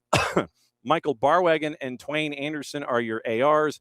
Fabrizio Stasola is your fourth. I believe this is the first appearance that Stasola has had on a crew. Daniel Radford and Tom Supple are upstairs. Dynamo and LAG at 8:30. Ricardo Fierro is the man in the middle. Adam Garner, Justin Howard are your ARs. Amin Hadzic is your fourth. JC Rivero and Claudio Badea are upstairs. Nashville and Messi and friends. Drew Fisher, man in the middle. Ryan Graves and Red Hamill, your ARs. Alexis De Silva is your fourth. Lucas Zapala and Joshua Patlak are upstairs. Colorado and Sporting, Guido Gonzalez Jr. is the man in the middle. Nick Uranga and Kevin Locke are your ARs. Timothy Ford is your fourth. Kevin Terry Jr., Robert Schapp are upstairs. RSL and Minnesota United, our Jarrett Smith should be in attendance for that one. Rubiel Vasquez, man in the middle, 9:40 Eastern time. Corey Richardson, Jeffrey Greason, your ARs. J.C. Griggs is your fourth.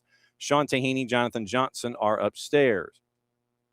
LAFC and San Diego FC at BMO, 10:40 Eastern on Saturday. Ismail Elfath, the man in the middle. Cameron Blanchard, Chris Elliott, your ARs. Brandon Stevis is your fourth. Michael Radchuk and Mike Kampmeinert are upstairs.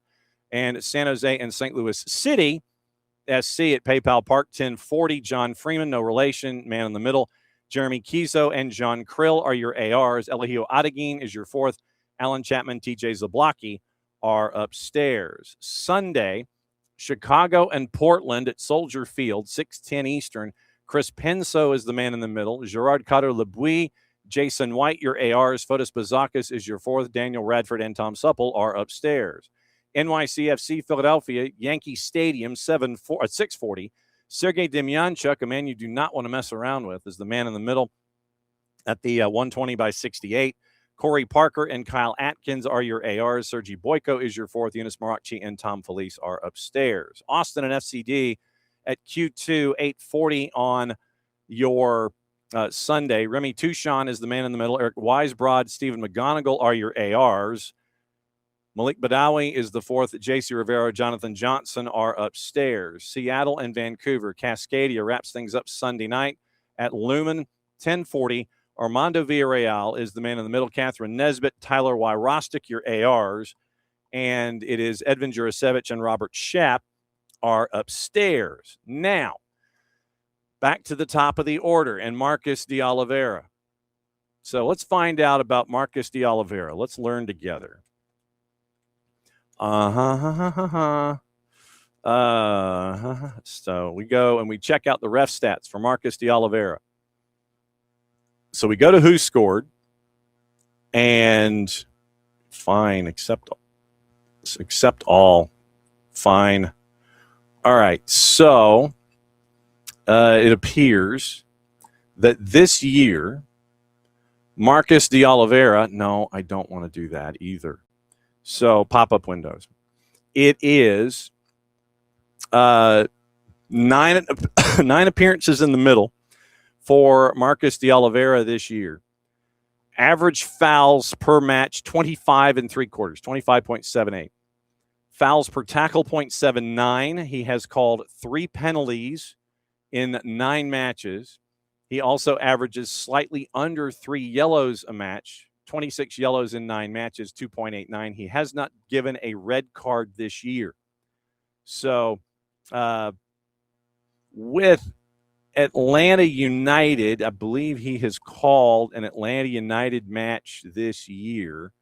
And in that matchup, so the results, it was the Atlanta-Philadelphia Union match in March. So he called that matchup in March, 4 yellows and a penalty. So he called the Atlanta United-Philadelphia match the beginning of the season. So let's check when it comes to where Marcus de Oliveira sits, when it comes to number of fouls, number of yellows, all of that. So let's go to Major League Soccer referee statistics. And who scored goes all the way back to 2023. And I don't care. It's like, that's their default. Literally, you want to sit there and go, well, how about this? And I'm like, well, no, I don't want that. So Marcus de Oliveira has called 9 matches. He's been 9 in the middle. And so he is 8th in the league in fouls per match at 25.78. When it comes to individuals who have called a majority of matches this year, he's 4th. Brandon Stevis has called 2. Joshua Encarnacion has called 2. Ricardo Fierro has called 5. Rodrigo Albuquerque has called 1. If you take them out of the bell curve, Eligio Adeguin, Alexis De Silva, Drew Fisher, Marcus de Oliveira. 8th in the overall, regardless of number of times in the middle. 4th of the regulars in Major League Soccer in 2026. So 8th out of 33, 4th out of 29, if you want to go in that direction. So literally he is 4th of the regulars in fouls per match called when it comes to number. Fouls per tackle, he looks like he's lower half maybe. Yeah, so 17th out of 33 puts him smack in the middle. Penalties per tied for 10th with 3 penalties called, 0.33 average, 3 penalties called in 9 matches. Yellows per match, way down the list at 2.89. He is 31st of 33 in yellows per match this season. So, 4th in fouls called among regulars in Major League Soccer. Lower half when it comes to number of fouls per tackle. Penalties per match this season, kind of upper third. But yellows per match, down toward the bottom. He is down toward the bottom in average in yellows per match. Only Brandon Stevens, who has called 2 matches, and Jair Marufo, who has called 7, are below him in average of yellows. So, calls a lot of fouls, doesn't give a lot of yellows. Would probably be the way to look at Marcus de Oliveira in 2026. So when you go to the matchup with Red Bulls and with Atlanta United, anticipate that. That is what Marcus de Oliveira has done so far this season. Called a decent amount of fouls, but hasn't given a whole lot of yellows. So keep an eye out on that when it comes to what you're staring at with these matchups, with Atlanta United and Red Bulls. So a lot of fouls, not a lot of yellows, and the occasional penalty. And if you remember how things were in Philadelphia and Atlanta at the beginning of the year at Mercedes-Benz, he was the man in the middle for that. So that's your indicator as to what it's going to look like with Marcus de Oliveira in the middle coming up this weekend. So that's what you're staring at with Marcus de Oliveira in the middle for Atlanta United and for Red Bulls. So that's what you're looking at in that matchup coming up on Saturday. For other matchups involving MLS Next Pro, let me see if we have the assignments for match week 24, see if they have changed. And it looks like they have not. List by pro. John Tamayo is in the middle. Jackson Krauser, Melissa Beck, your ARs. Promise Adebayo Ige is your 4th. And so that is the rundown for your crew at the Children's Healthcare of Atlanta Training Ground. 3:30 pregame, 4:03 kick for Atlanta United and for Red Bulls 2, getting you ready for the matchup on Saturday night with Atlanta United Red Bulls. So second teams, 4:03 this afternoon. First teams, 7:40 tomorrow night at the Children's Healthcare of Atlanta Training Ground, and then down at Mercedes-Benz Stadium. So obviously keeping an eye out on all of that. And I'm trying to keep an eye on if there is any kind of Brielle Mbolo update. So, and I know that you guys are faster at this than I am, so I am trying to see if there is anything in the latest when it comes. Let's see. And I'm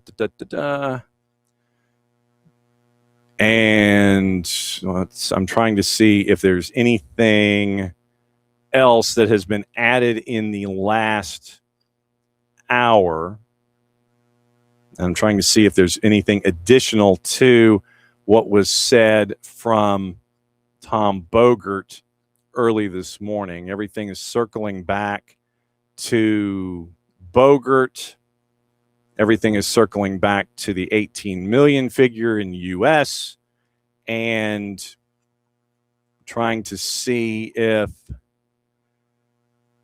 All right, so Sante Auna overseas is in France, and he is going with the number, and he is saying it is finalized. Atlanta finalizes the arrival of Braille and Bolo.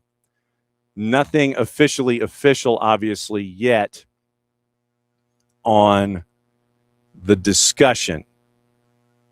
So, like I said, right now, you've got a lot of folks that are circling back to the Tom Bogert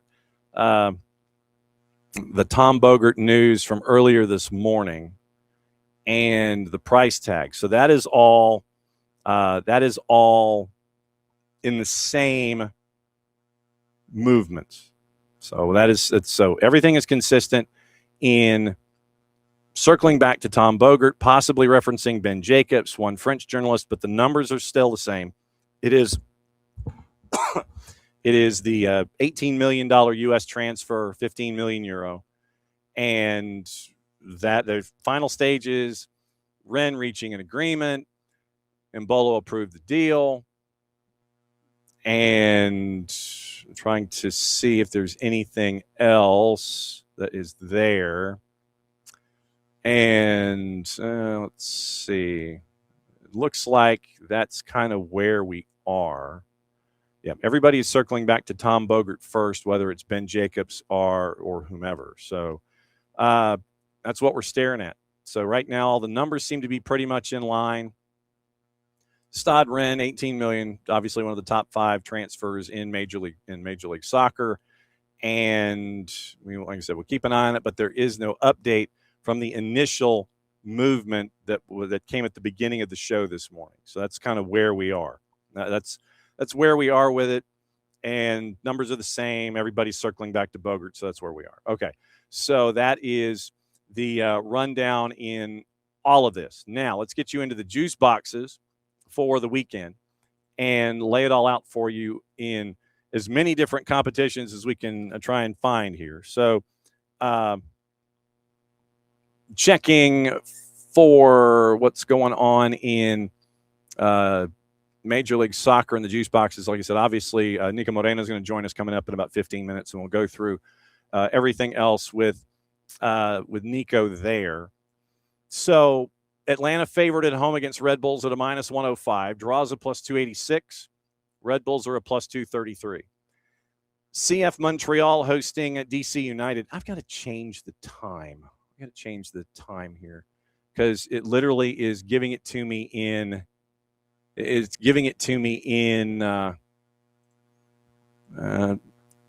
Greenwich Mean, and I don't want it in Greenwich Mean Time, but I have to subtract. So I got to figure out how to fix the clock on this. But yeah, listed at 2:30 in the morning, which is not accurate. But anyway, CF Montreal is favored at home against DC United at a +121. Draws a +250. DC United's a +200. Charlotte +123 hosting Crew, who's a +191. Draws a +264. Purple team is favored at home against FC Cincinnati at a +114. FC Cincinnati a +181. Draws a +313. Toronto favored at home at a +110, and it is the Revs at a +219 in Toronto. Draws a +259. 840s, Houston Dynamo favored at home -143, hosting LAG at a +336. Draw is a +298. Nashville favored at home on the plus side at a +133. Draw is a +269. Messi and friends are a +174. Colorado a -208 hosting Sporting at a +468. Draw is a +363. RSL -139 hosting Minnesota United at a +330. Draw is a +286. LAFC is a -175 hosting San Diego FC, who is a +386. Draw is a +338. San Jose is a +108 hosting St. Louis City, who's a +210. Draw is a +280. 4 matches in Sunday. Chicago -189 hosting Portland a +393. Draws a +380. NYC hosting Philadelphia at a +118. Philadelphia is a +199, and your draw is a +263. Austin, a dog at home to FC Dallas, and I think a lot of that has to do with Leagues Cup and schedule compression. Austin a +184, draws a +259, and FC Dallas a +127. Take the under in that one. Cascadia, Seattle hosting Vancouver, who is favored at a minus 116. Seattle at home a plus 268. Draw is a plus 280. And we'll go over all of these as when Niko joins us in about 10 minutes, and he'll close out the week for us and let us know what he thinks with all of that stuff coming up just around the corner. So that is your news and notes. That's your juice boxes. Get into news and notes here in Major League Soccer and let you know about who's doing what and where. And if you haven't seen the archive collection, by the way, it's pretty fresh. And it is something that I sure as hell can't afford. It looks gorgeous at points, but I sure as hell can't get there. We mentioned Armindo Sieb going to LAFC from Bayern. Mentioned AZ Jackson on loan back to the Loons. Mentioned the Revs acquiring Tylon Smith from QPR. Mentioned Joseph yesterday signing with Crew. Red Bulls transferred Gustav Berggren to Lech Poznan. Swedish international returns to Poland, spent a season with Red Bull, 3 assists in 19 matches. Began his career in Sweden at Häcken before joining Raków Częstochowa in Poland. Adri Mehmeti has won the starting job at the 6, limiting Berggren's minutes, and they are 8th in the conference. And so Berggren goes back to Europe. Colorado transferred Lucas Harrington to Hull in a historic deal for that club. Club record deal, reportedly $17 million base. Add-ons up to 23, sell-on percentage for Colorado. So Lucas Harrington to Hull, and I think that Lucas Harrington has set a new bar for transactions in Major League Soccer. Acquired in August of 25 on a pre-contract from Brisbane Roar, reportedly joined for less than $1 million. So it's a great piece of business, by the way, for Colorado.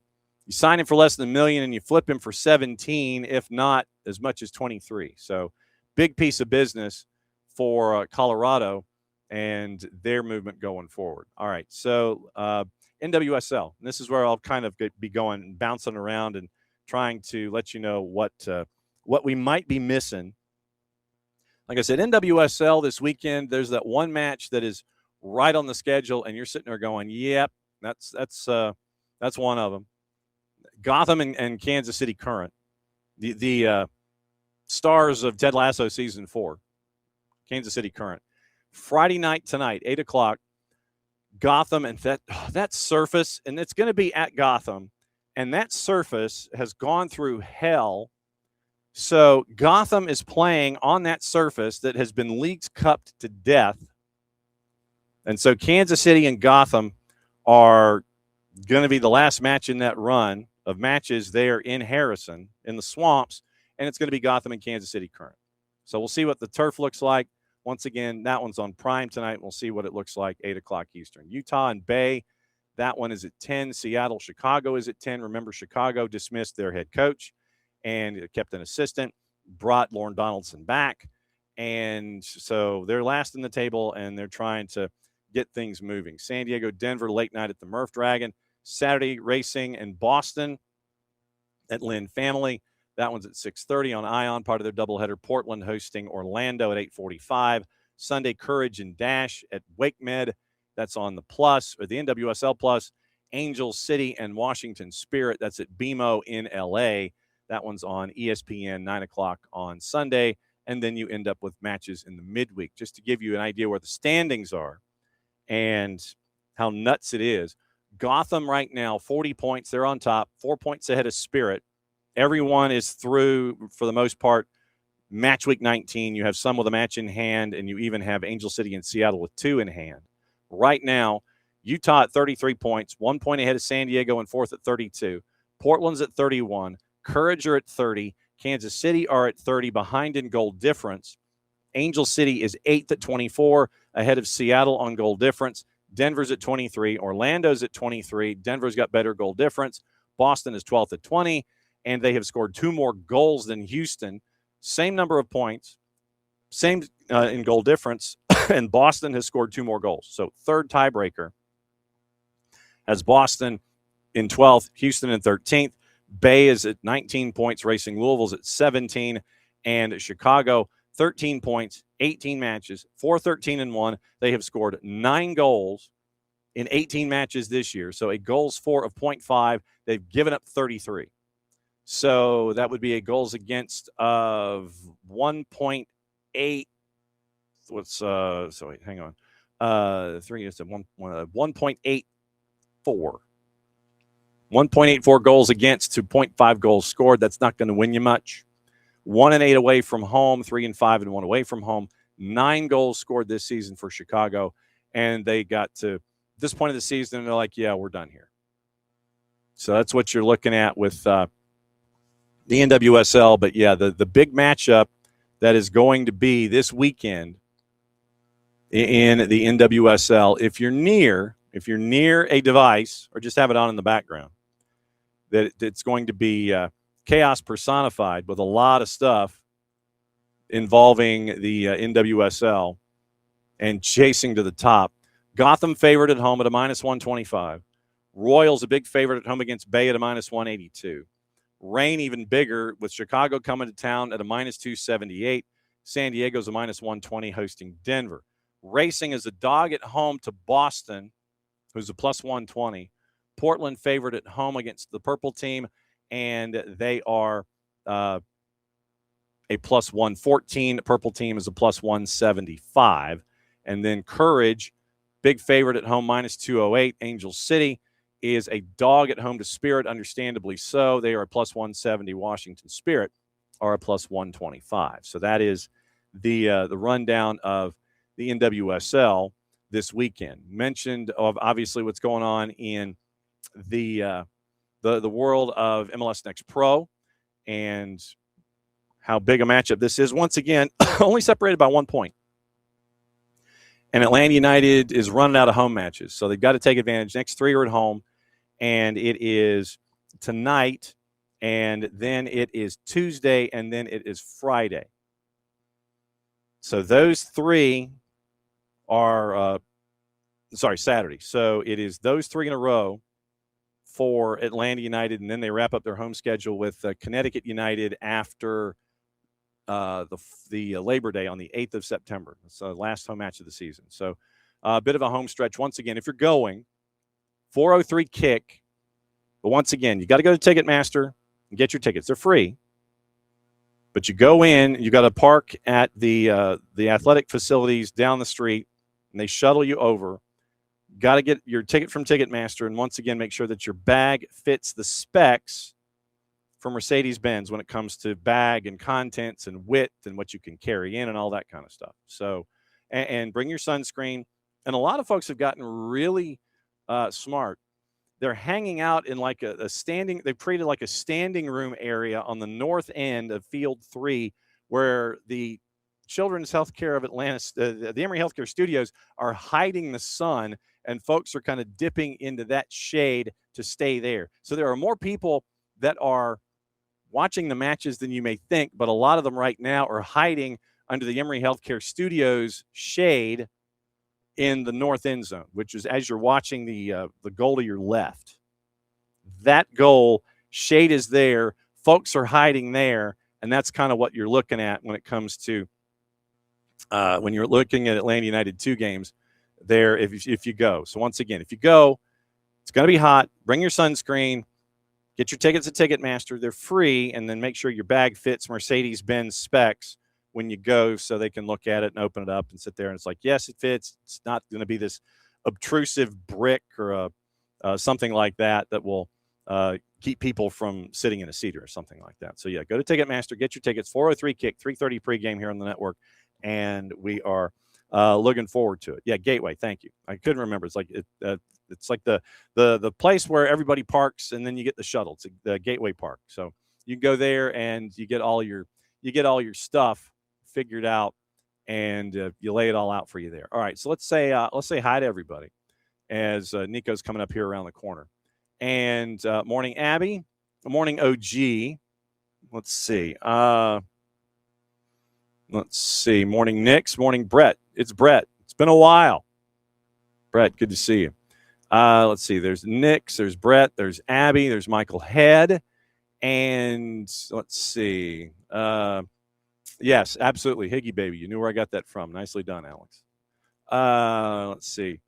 Nix and Michael Head and Schrei and Gabe Schrei hanging out with us and making sure that everything is as good as it can be when it comes to everything on the NSBN network. All right, so let's see. Who am I missing here? Nix, Head. Let's see. Michael Will is in this morning, and trying to see who else I may have missed here. Ricky Ricardo is in here this morning, and Alex is in. And I think that's everybody that was on Twitch Pitch. But once again, thanks to everybody who watches and consumes as you do Monday through Friday as you break it all down. So it is a way to look at all of this. All right. So let me see if there's anything that I might have missed or mentioned or did not. I'm trying to see if there's anything. Let's see. Grenada and St. Kitts and Nevis. According to our friends at Inside World Football, they have signed a pro forma support statement for Gianni Infantino. OFC is sitting on the fence over backing Infantino's reelection. 6 Arab FAs issued a message of joint support for Infantino. He only told the MAs he'd canceled the FFE once Thrive Capital had pulled out of the deal because they were looking for a 20% stake. Spanish Super Cup relocates from Saudi to Turkey. The Kiwis have called for an independent governance review as they reversed their position on Infantino. Ireland withdrew their support for Infantino. Trendyol agrees to a Man City deal, Turkish e-commerce folks. Let's see. Germany's 50+1% rule got rubber stamped. Skeptics are calling for it to be applied equally. Bulgarian FA and UEFA grassroots panels discussing developmental priorities. Rooney and Goldbridge are going to be hosting a Manchester United show for Disney+. Celta de Vigo's pitch was given a sick note. No Sassoon is angry over the switch of an agreed new date. And Anthony Taylor says that quitting refereeing was a mind and body thing. And Anthony Taylor had gotten to a point to where he was pretty much, he was done. 20 years as a ref, not involved at the start of the coming Premier League season. 668 matches in England, refereed every domestic final, officiated as many as 163 internationals. And he says, quote, any referee will be lying to you if they said that pressure or that scrutiny didn't bother them because it's a natural human reaction. Described how fear of making mistakes, external opinion, spectators, managers, parents, media, and colleagues feed self-doubt until things can spiral out of control. And so he's now taking a new role as director of elite refereeing for the Turkish Football Federation. Quote, the decision to retire is purely based on my body and my mind coming to its natural course. Adding, it was privileged that the people hold my experience and knowledge in such high regard. Confronted once again by Jose Mourinho and Roma fans at the Budapest airport with his family after the 2023 Europa League final. Yes, that Anthony Taylor. So yes, it was that Anthony Taylor that has hung up his shingle when it comes to refereeing, and so now he's going to be in charge with the Turkish Football Federation working its way through. And obviously now with WAFCON coming to its final 2 to determine who gets WAFCON in 26. If you have not, subscribe to Ali Howarth's Substack. You can get the basics, and we'll have Ali on next week to talk about WAFCON and find out what's on his mind with this tournament, which has been fantastic. And the Final Four had never come anywhere close to being champs in the competition. Algeria could not keep up with Malawi with their pace, and there's legitimately speed and strength of Malawi had Algeria on their heels the entire time. And then the Cameroonian match goes to PKs. It was a lot more of a slower slog, goes to PKs, and you end up with that as your final. But yeah, we'll catch up with Ali next week, and we will get his thoughts on anything and everything involving the tournament. All the things that are going on. So we'll keep an eye on all that going forward. So I'm trying to see if there's anything that I might have missed while we were on the air this morning. Let's see. Bayer Leverkusen open to selling Malik Tillman for an exceptional offer, according to Florian Plettenberg. Midfielder is now one to watch until deadline day. Tillman's release clause was 35 million euro last summer, activated by Leverkusen. So Bayer Leverkusen, once again, open to selling Malik Tillman for an exceptional offer. I'll put that in quotation marks. Exceptional offer. According to Children's Healthcare of Atlanta Training Ground, Jay Fortune out with a leg injury. Will Riley could miss Saturday's match. So keep an eye on who could be in and who could be out for the matchup against Red Bulls. And maybe it's just one of those. I'm interested to see what it looks like with Red Bulls and their positioning. You just let them have it and try to work possession, have them do all the work, and then your counter press presses them in and you try to get things in the attacking third. I think that's kind of what that's what I'll be looking at. Obviously, Maddie and Abe will have your pregame 6:30 at 92.9 The Game in the Odyssey app. We'll also try and have a Chris Henderson injury update. We'll let you know what happened there with Chris and the hamstring and how it is behaving since Thursday afternoon. And so we'll see where he is on the recovery trail. Wednesday afternoon. So Wednesday afternoon, evening, that was when he felt it balk, and so he could not be in the media match yesterday. And so recovery day today. So we'll ask him on Saturday how his hamstring is when it comes to his road to recovery, and Chris Henderson going there. So Tata Martino also said that Steven Alzate has had a long recovery, went to England to get his green card, now back training. And so now, whenever that move is finalized, it will not count against the international slots for Atlanta United. So there's that. All right, so it is added time. It is officially added time on a Friday. And the man is hydrating here in the Kaiser Permanente studios. And we are going to Seattle to find out what's on this man's mind. How are you, my friend? It is great to see you to wrap up another week here on SDH. What's going on, John? Busiest man in showbiz. Nah. How was your debut or your another game on the field with the media, friend? I'm curious. I just want to know. You can go to the Atlanta United Twitter account. You can go to the 280. The game is there. So you can watch all of the media members try to mess around on the field. And Brad Gazan was one of the captains. Greg Garza was one of the captains. Garza dressed out, played a lot of minutes. Brad kind of dressed out, played toward the end, and had an absolute banger. Wow. So, yeah, he came in and was like a forward pressing at the end. And let's see, Jose Silva, coach of the Twos, was out there. And Chris Henderson was supposed to play. But he felt his hamstring balk at him on Wednesday in training. So he was in street clothes, and we got an injury update from Chris yesterday, and we'll check on him tomorrow at Mercedes-Benz. But the game's out there. Mike Connie and Jason called the match. I was down on the sideline sweating like a you-know-what. And no, it was a fun afternoon. It's always fun. I think this is the 5th year in a row that Atlanta United has done that, where the media get to interact with some of the folks in Atlanta United's purview. Now, it's always a fun time. I love that Seattle hasn't done it for 2 or 3 consecutive years, but I did get to play against Chris Henderson. No, with Chris Henderson at one point in my team when he was still here and the media game was still a thing. Him and Adrian Hanauer and Sean Henderson, Brad Evans, they were all out there. It was good times, man. So good, man. I just wanted to know. Yep, it's good stuff.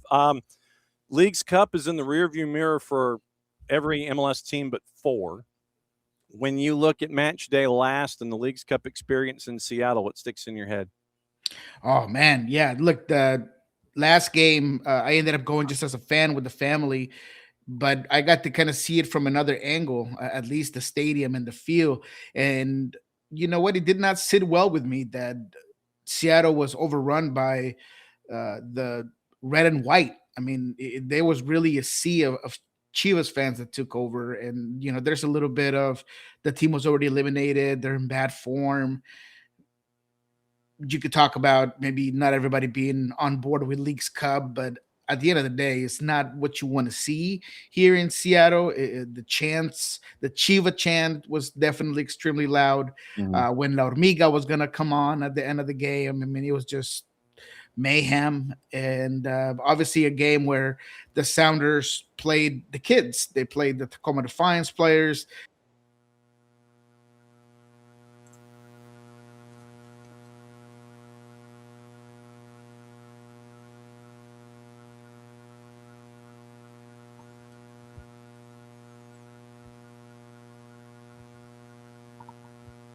Okay. We'll see what's up with Niko and his feed. Well, I'll move him here, and we'll see what's going on with Niko, and we will effort what's up with Niko, and keep an eye on what's going on out there in Seattle. And we'll see what the latest is when it comes to him being here on a Friday. So we'll find out what the Leagues Cup match day 3 was about, and get ready for the weekend where it is the return. It is the absolute return of what's going on in all of the action in and around Major League Soccer, and so it will be interesting to get his thoughts on all of it. And I'm wondering if people decided to call him. It's like, okay, it's like, dude, you're not on there normally at this time, and he's like, well, yeah, but that's where we are. So we'll see what the latest is with Niko when he can dial back, and we'll find out what let's see what the latest is with what's going on there. So once again, our friend Niko Moreno joining us on a Friday. I can't thank him enough for doing this, by the way, because it is it is kind of an extra day where he gets to kind of hang out with us, and we'll see what's going on and bring him back in. So I have no clue. I have no idea what happened.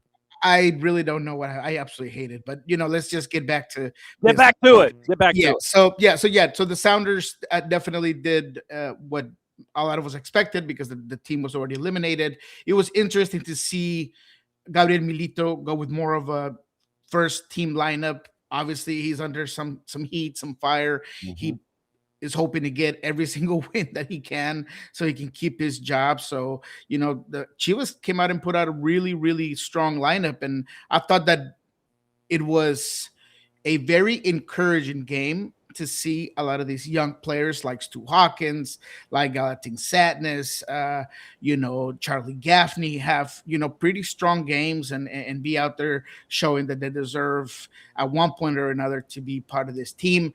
Jesus Ferreira had a decent game. Stefan Fry continues to show you that the vet, the cap, he can still do it. So there were some encouraging moments despite the loss, the elimination, and now the Sounders are going to focus on just MLS play. All right, so you mentioned it. You're focusing on MLS play right now, and it's it is an atypical season, and I will put it that way when it comes to Seattle, because of all the injuries that you and I have been talking about consistently, and just the overall frustration that has been felt there. And now you end up with another section of Cascadia coming up to wrap up the weekend. So yeah, you're out of Leagues Cup. You're smashing it back in the Western Conference, and by the way, you get a big rival coming in to wrap up the weekend. You do, and fortunately for the Sounders, Vancouver's also dealing with some issues as they try to adjust away from not having a guy like Sebastian Berhalter in the middle of the field. Mm-hmm. It's clear to me that, and I think we talked about it before, you and I, John, where you miss a specific piece out of a system that has worked so well with Andres Cubas and Sebastian Berhalter, and now it doesn't quite work the same. And so they've had some adverse results. I think that Brian White, not only was he in a bit of a funk, but he also comes off with an injury after the Juarez game. So where's that kind of leave you with Vancouver? So the Sounders here at home perhaps can really use a bounce back game by beating a top quality team, which they've beat before, by the way, earlier this season, and where the team was playing a lot better, of course, into different tournaments, but definitely a game that the Sounders need. Obviously, as you mentioned, the injuries are still going to be there. The Pedro de la Vega thing hit this fan base like a gut punch to the stomach after a good 3-0 win against Querétaro. And so injuries continue, but the team has a next man down mentality, and they're hoping to, get a result against Vancouver at the very least. Yeah, you mentioned, and after the match, we played a little bit of Brian's post game, and he didn't really have a report on Pedro de la Vega. What is the latest where de la Vega is concerned? We have not been told anything about the severity or the gravity of the injury. They said that they were still waiting for some secondary testing.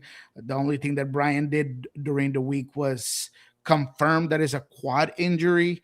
I have heard various things, and it seems like it's at the very least going to be about a month or two. I'm going to be at Sounders Providence Clubhouse and Party House here in a second, so we'll probably get a better detailed on what it is that the gravity of Pedro de la Vega's injury. But I'll tell you this, John, I'm more concerned about the mental health of the player. I mean, I have gone on our show just recently that you could find on the Sandra Hart Podcast Network and talk about some of the commentary that has been said about Pedro, and he's made out of glass and he's just like relaxing like Billy Ray on the beach, picking up the paycheck and not worried about getting back on the field. And that's just absolutely not true. I mean, this is a guy that truly feels almost embarrassed. He wanted to stay on the field. He tried to fight it through because look, he had been trying to get back in there for this fan base, for this club,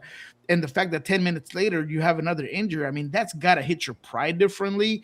And so it's not just the tears, not just the fact that he was crying, but I think that beyond that, it's just kind of feeling like your body's giving up on you, or maybe like things are not going your way. And so I really hope that there is, and I hear that there is a group of players that have definitely been close to Pedro de la Vega, making sure that he's good. But we'll see how he moves on and how he can get over yet another injury. 5 losses in league, and then I think it was a no win in 9, I believe, if that number serves right. No win in 8, no win in 9, all comps, and then you get to where you are right now. Right now, you're in the 8-9, and that's with everything that's going on, with no offense to speak of, without a whole lot of offense to speak of. You're still right there in the thick of things, but you got to look over your shoulder. But at the same time, you get things turned around quick. You could have a good week and get back up into things, and you'd be chasing life, just south of the 4 seed. So, I mean, that's what kind of speaks to the Western Conference again. But that's the key here, is getting everybody healthy and figuring out what's going on for the stretch run. Yeah, and figuring out what's going on has been the topic of conversation. I mean, one of my questions today to Brian Smetzer is going to be, look, you've been on record saying that you're going to look at the training patterns and the medical staff and what's going on. I want to ask him, what's the conclusion? Did you guys figure out, is there a root cause analysis of what's going on currently with the team? Because it's not just Pedro de la Vega. Yemer Gomez Andrade was getting ready to come back. He was dealing with a quad injury, and then all of a sudden it's a calf. It was Paul Arriola. He was dealing with something, and then he goes into a game, has a calf injury. I mean, this is like really a pandemic of injuries of guys that are rehabbing, So there has to be something else be done. But in terms of the players that could potentially play here against Vancouver, you're hoping that a guy like Danny Masovsky that kind of found himself lucky to get a tap and finish against Querétaro. That was the first goal from the striker position for this team, John, in the entire season. They had not had one goal in the entire season from the striker position. They finally get one. Hopefully, Daniel Masovsky can get on a roll because they really need that. Jesus Ferreira played against Chivas. I thought he looked good. Albert Rusnak was held back from that game. I'm guessing he's going to start that one. So it's going to be interesting how this team kind of plays this particular game and figures things out. We've seen Alex Roldan play at center midfield. That was interesting. I thought that worked against Querétaro. Maybe we'll see more of that depending on where the team is health-wise at right back and center back, where that's other Alex's positions. But look, to be fair, I do think that Brian is starting to, at the very least, get some momentum and really pick this team up from where it was. However, it's still about, can you bring in a player? Can you get some help to this team? Because I feel like Brian kind of went a little bit too hard or too deep on vibes. And he said, look, me seeing Stefan Fry come out and have the sort of performances is more important. It can elevate this team more than a TAM signing. I would disagree. Mhm. But we'll see what happens. The team continues to work on trying to get a couple of players. It sounds like now is going to be a winger and a striker that they're after. Seems like the striker is one that's getting a lot closer. So we'll see where that leads this team. But hopefully there'll be some reinforcements for this club to start climbing up the standings.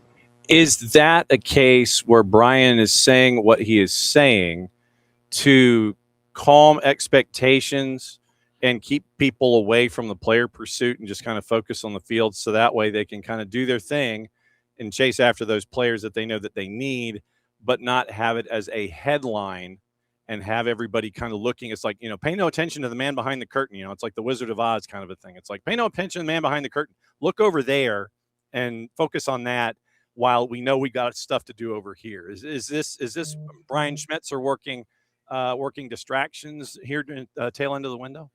Totally. Look, there's a lot of savviness when it comes to Brian Schmetzer in front of the mics. He's obviously given a vote of confidence to his owner and saying, you know what, this team is pretty good and I'm fine. I'm doing a great job. There is a sense of I'm showing a vote of confidence on my guys, whether it's the younger guys, the depth guys, and the rest of my team. And there is maybe a sense of opening the umbrella, as you hear me say a couple of times, that is like lowering their expectations just in case nothing gets done. Right. So, it is a lot of tactful conversations there from Brian Schmetzer. So hopefully, at the end of the day, it's not about what you say on the mic. It's about, can you get results? So I think that this weekend, that's where you'll have to really show where, a draw would feel like a win and a win will feel like a party. So we'll see what they can do against Vancouver. Well, and obviously looking at, we looked at the juice boxes, but I wanted to get your thoughts. And no surprise, Seattle's a big dog in this at a plus 268. Vancouver favored at a minus 116. Draws a plus 280. Yeah, I like the draw. I'm thinking that the Sounders are going to be very cautious in this particular game. I don't know if they'll play with a 5-man backline like they did against Chivas. It was interesting. They tried that out. Obviously, a younger rotated lineup. But I do believe that there is a sense that, you got to start to build some momentum. And Vancouver, regardless of having their own issues, they got some studs out there, right? And it's Ocampo pushing up on what side with the overloads. You got Mueller. We'll see what happens with Brian White. They got Caicedo. They got a lot of players that could really hurt you if you are not careful. So I wouldn't put it past Brian to be a lot more strategic and maybe pragmatic in this particular That's game. what I had in my head. That's what I had in my head. So I think that draw, it's looking pretty good for me. Yep. And I was also thinking of under 2.5. I was thinking under. I would agree. Yep. I actually like that as well. Yeah. So I was thinking under 2.5 in that one. A couple of games I wanted to get your thoughts on. Nashville hosting Messi and Friends. Nashville favored at a plus 133 on Saturday night. Messi and Friends a plus 174. Ooh. Oh, that's a very interesting game. What's the goal compose on that one? All right, so let's find out the goal composition here, and we'll find out what it is. Yeah, because I like those Nashville Miami games. I feel like there's a little bit of a low key rivalry there. I think BJ Callahan takes those games very seriously. He's done a good job and he's done a really poor job at trying to eliminate and minimize Lionel Messi. So that's an interesting one. Really? Wow. They haven't posted them yet. Oh, wow. Oh, no. Okay, here we go. Never mind.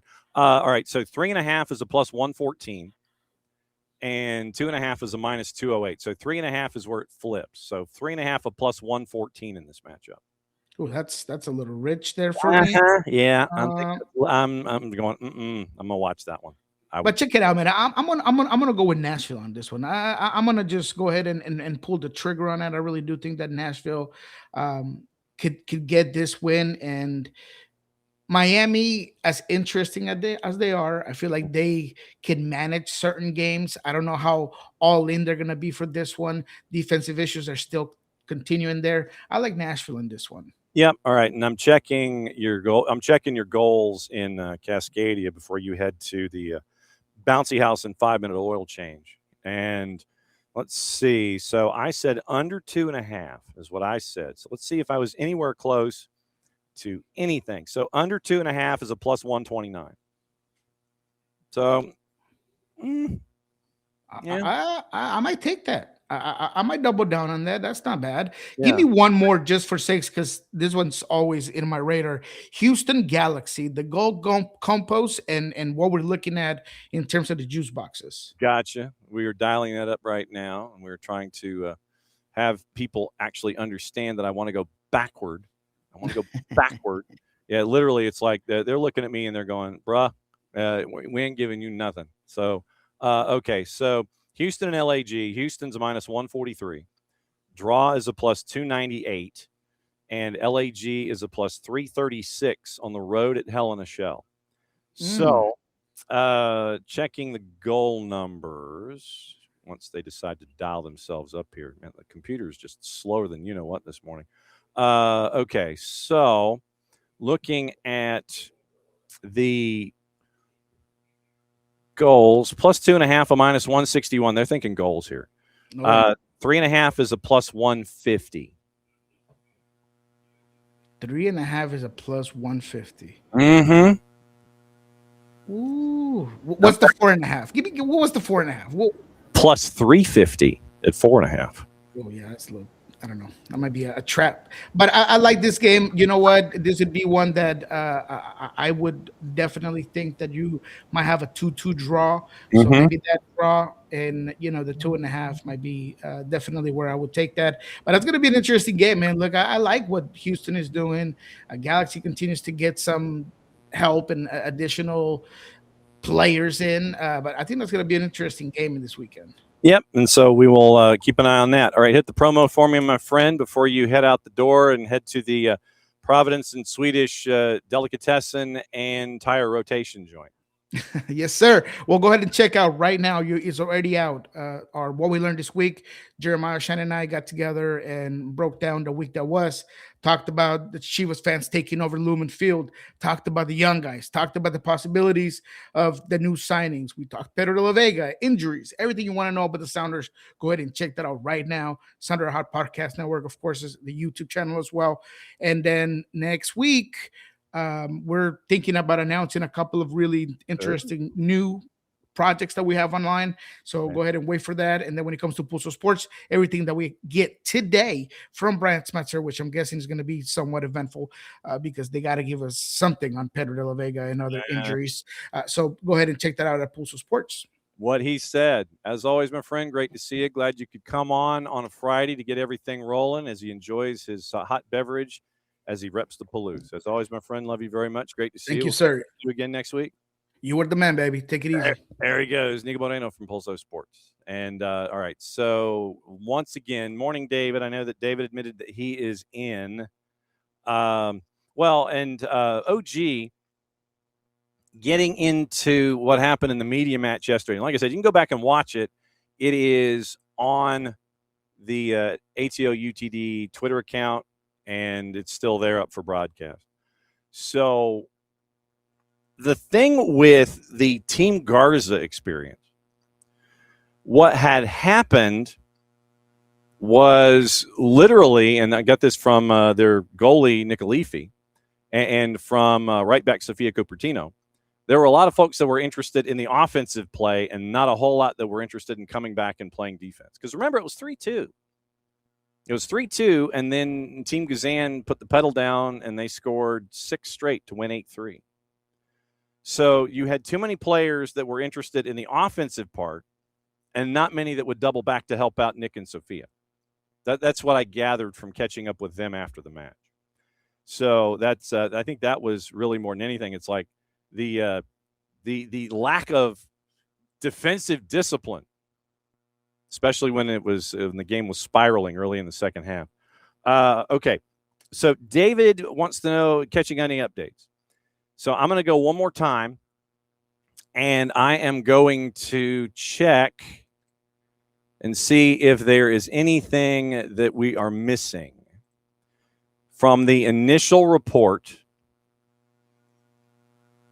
that was involved very early in the show about Braille and Bolo going to Atlanta United.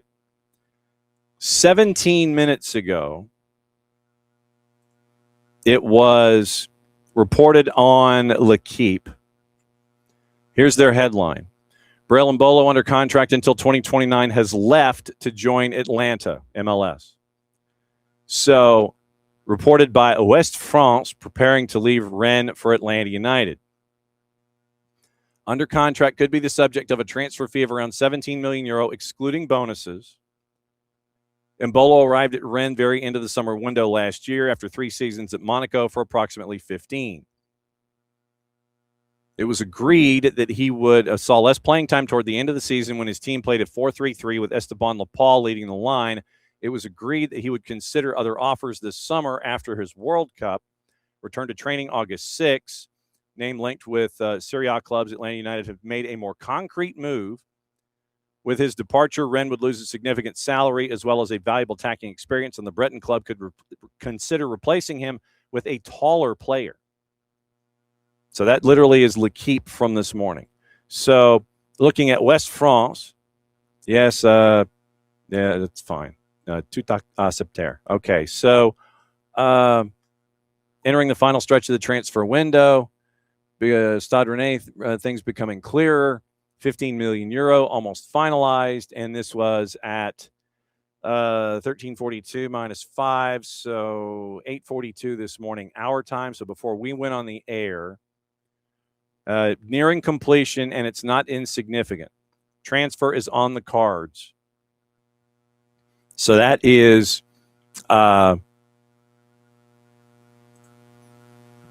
what you're staring at from West France and from L'Equipe.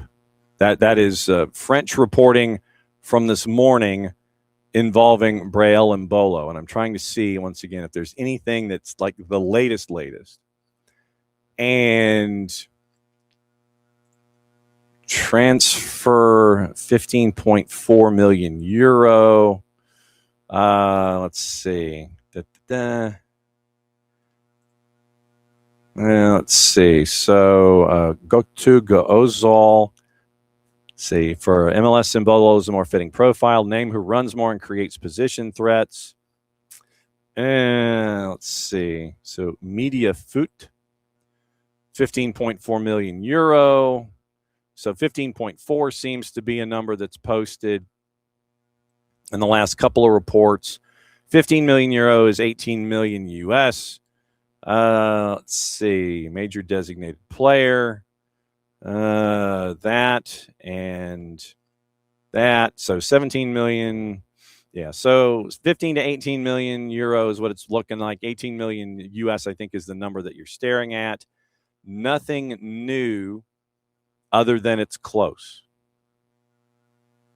That's where we are. So 15 million euro plus is a reported fee. So 18 million US is where we are with Braille and Bolo at the moment. So the 29-year-old striker, according to L'Equipe, they're close. Keep an eye on it. So that's probably the biggest update of them all that we have with Braille and Bolo. Okay, so that'll do it for today, I believe. I believe so. And once again, remember, 3:30 pregame, 4:03 kick, Children's Healthcare of Atlanta Training Ground on the network. I'll have your pre and half, and it will be Maddie and Jason on the call for Red Bulls 2 and for Atlanta United 2. Big match in the Eastern Conference coming up around the corner in MLS Next Pro. So that'll be on later today. Then tomorrow it is 6:30 pregame, Maddie and Abe, 92.9 The Game on the Odyssey app. 7:40 on the call, Mike and Jason. And then we'll have the full-time report after with me and Abe while Maddie and Jason go downstairs and they try and grab sound for all of the things that were attached to the matchup as we are back in MLS play. And it's going to come fast and furious with the matchup with Red Bulls. Then in the midweek, they're in Minnesota. And then on Sunday Night Soccer, it is Atlanta and Sporting Kansas City at Mercedes-Benz a week from Sunday. So 3 matches in 8 days for Atlanta United. Home to Red Bull, at Minnesota, home Sunday night, next, Sporting Kansas City, and that gets us through the end of August. Thanks to all of y'all for a very, very fun, very, very busy week here on SDH. A lot of folks came to visit, and we could not be any more blessed to have them hang out with us, any more blessed to have you guys hang out with us as you always do when it comes to being the plus ones that you always are. So the plus ones and all of the OGs, it's great to have you here, and invite your friends. We'll keep an eye on Brell and Bolo, keep an eye on all that stuff as we go. Picks of the week will be posted in the Discord for the weekend, and we'll talk about them at the end of the Tuesday show. Tuesday might be an abbreviated show because of Atlanta United and their matchup with Chicago Fire 2.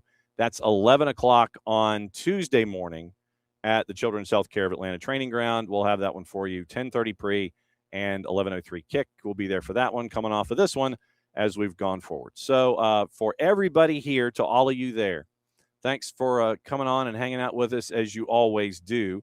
Since it is the end of the show, that means one thing and one thing only. We go here, and we'll see you from Children's Healthcare, 3:30 on the network for pregame. Atlanta United 2, Red Bulls 2 on the SDH Network. Mucho plati, I'll play it safe. We'll see you in a couple hours.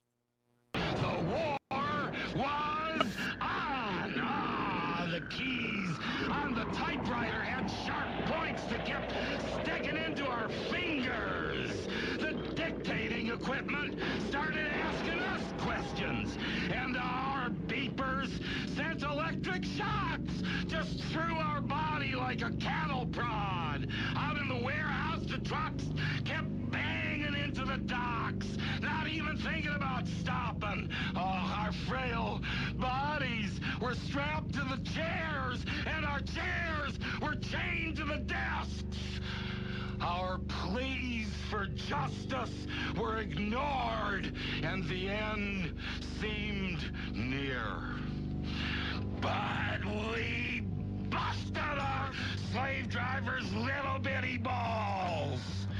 We've charged out of their brick fortress. The streets are ours. The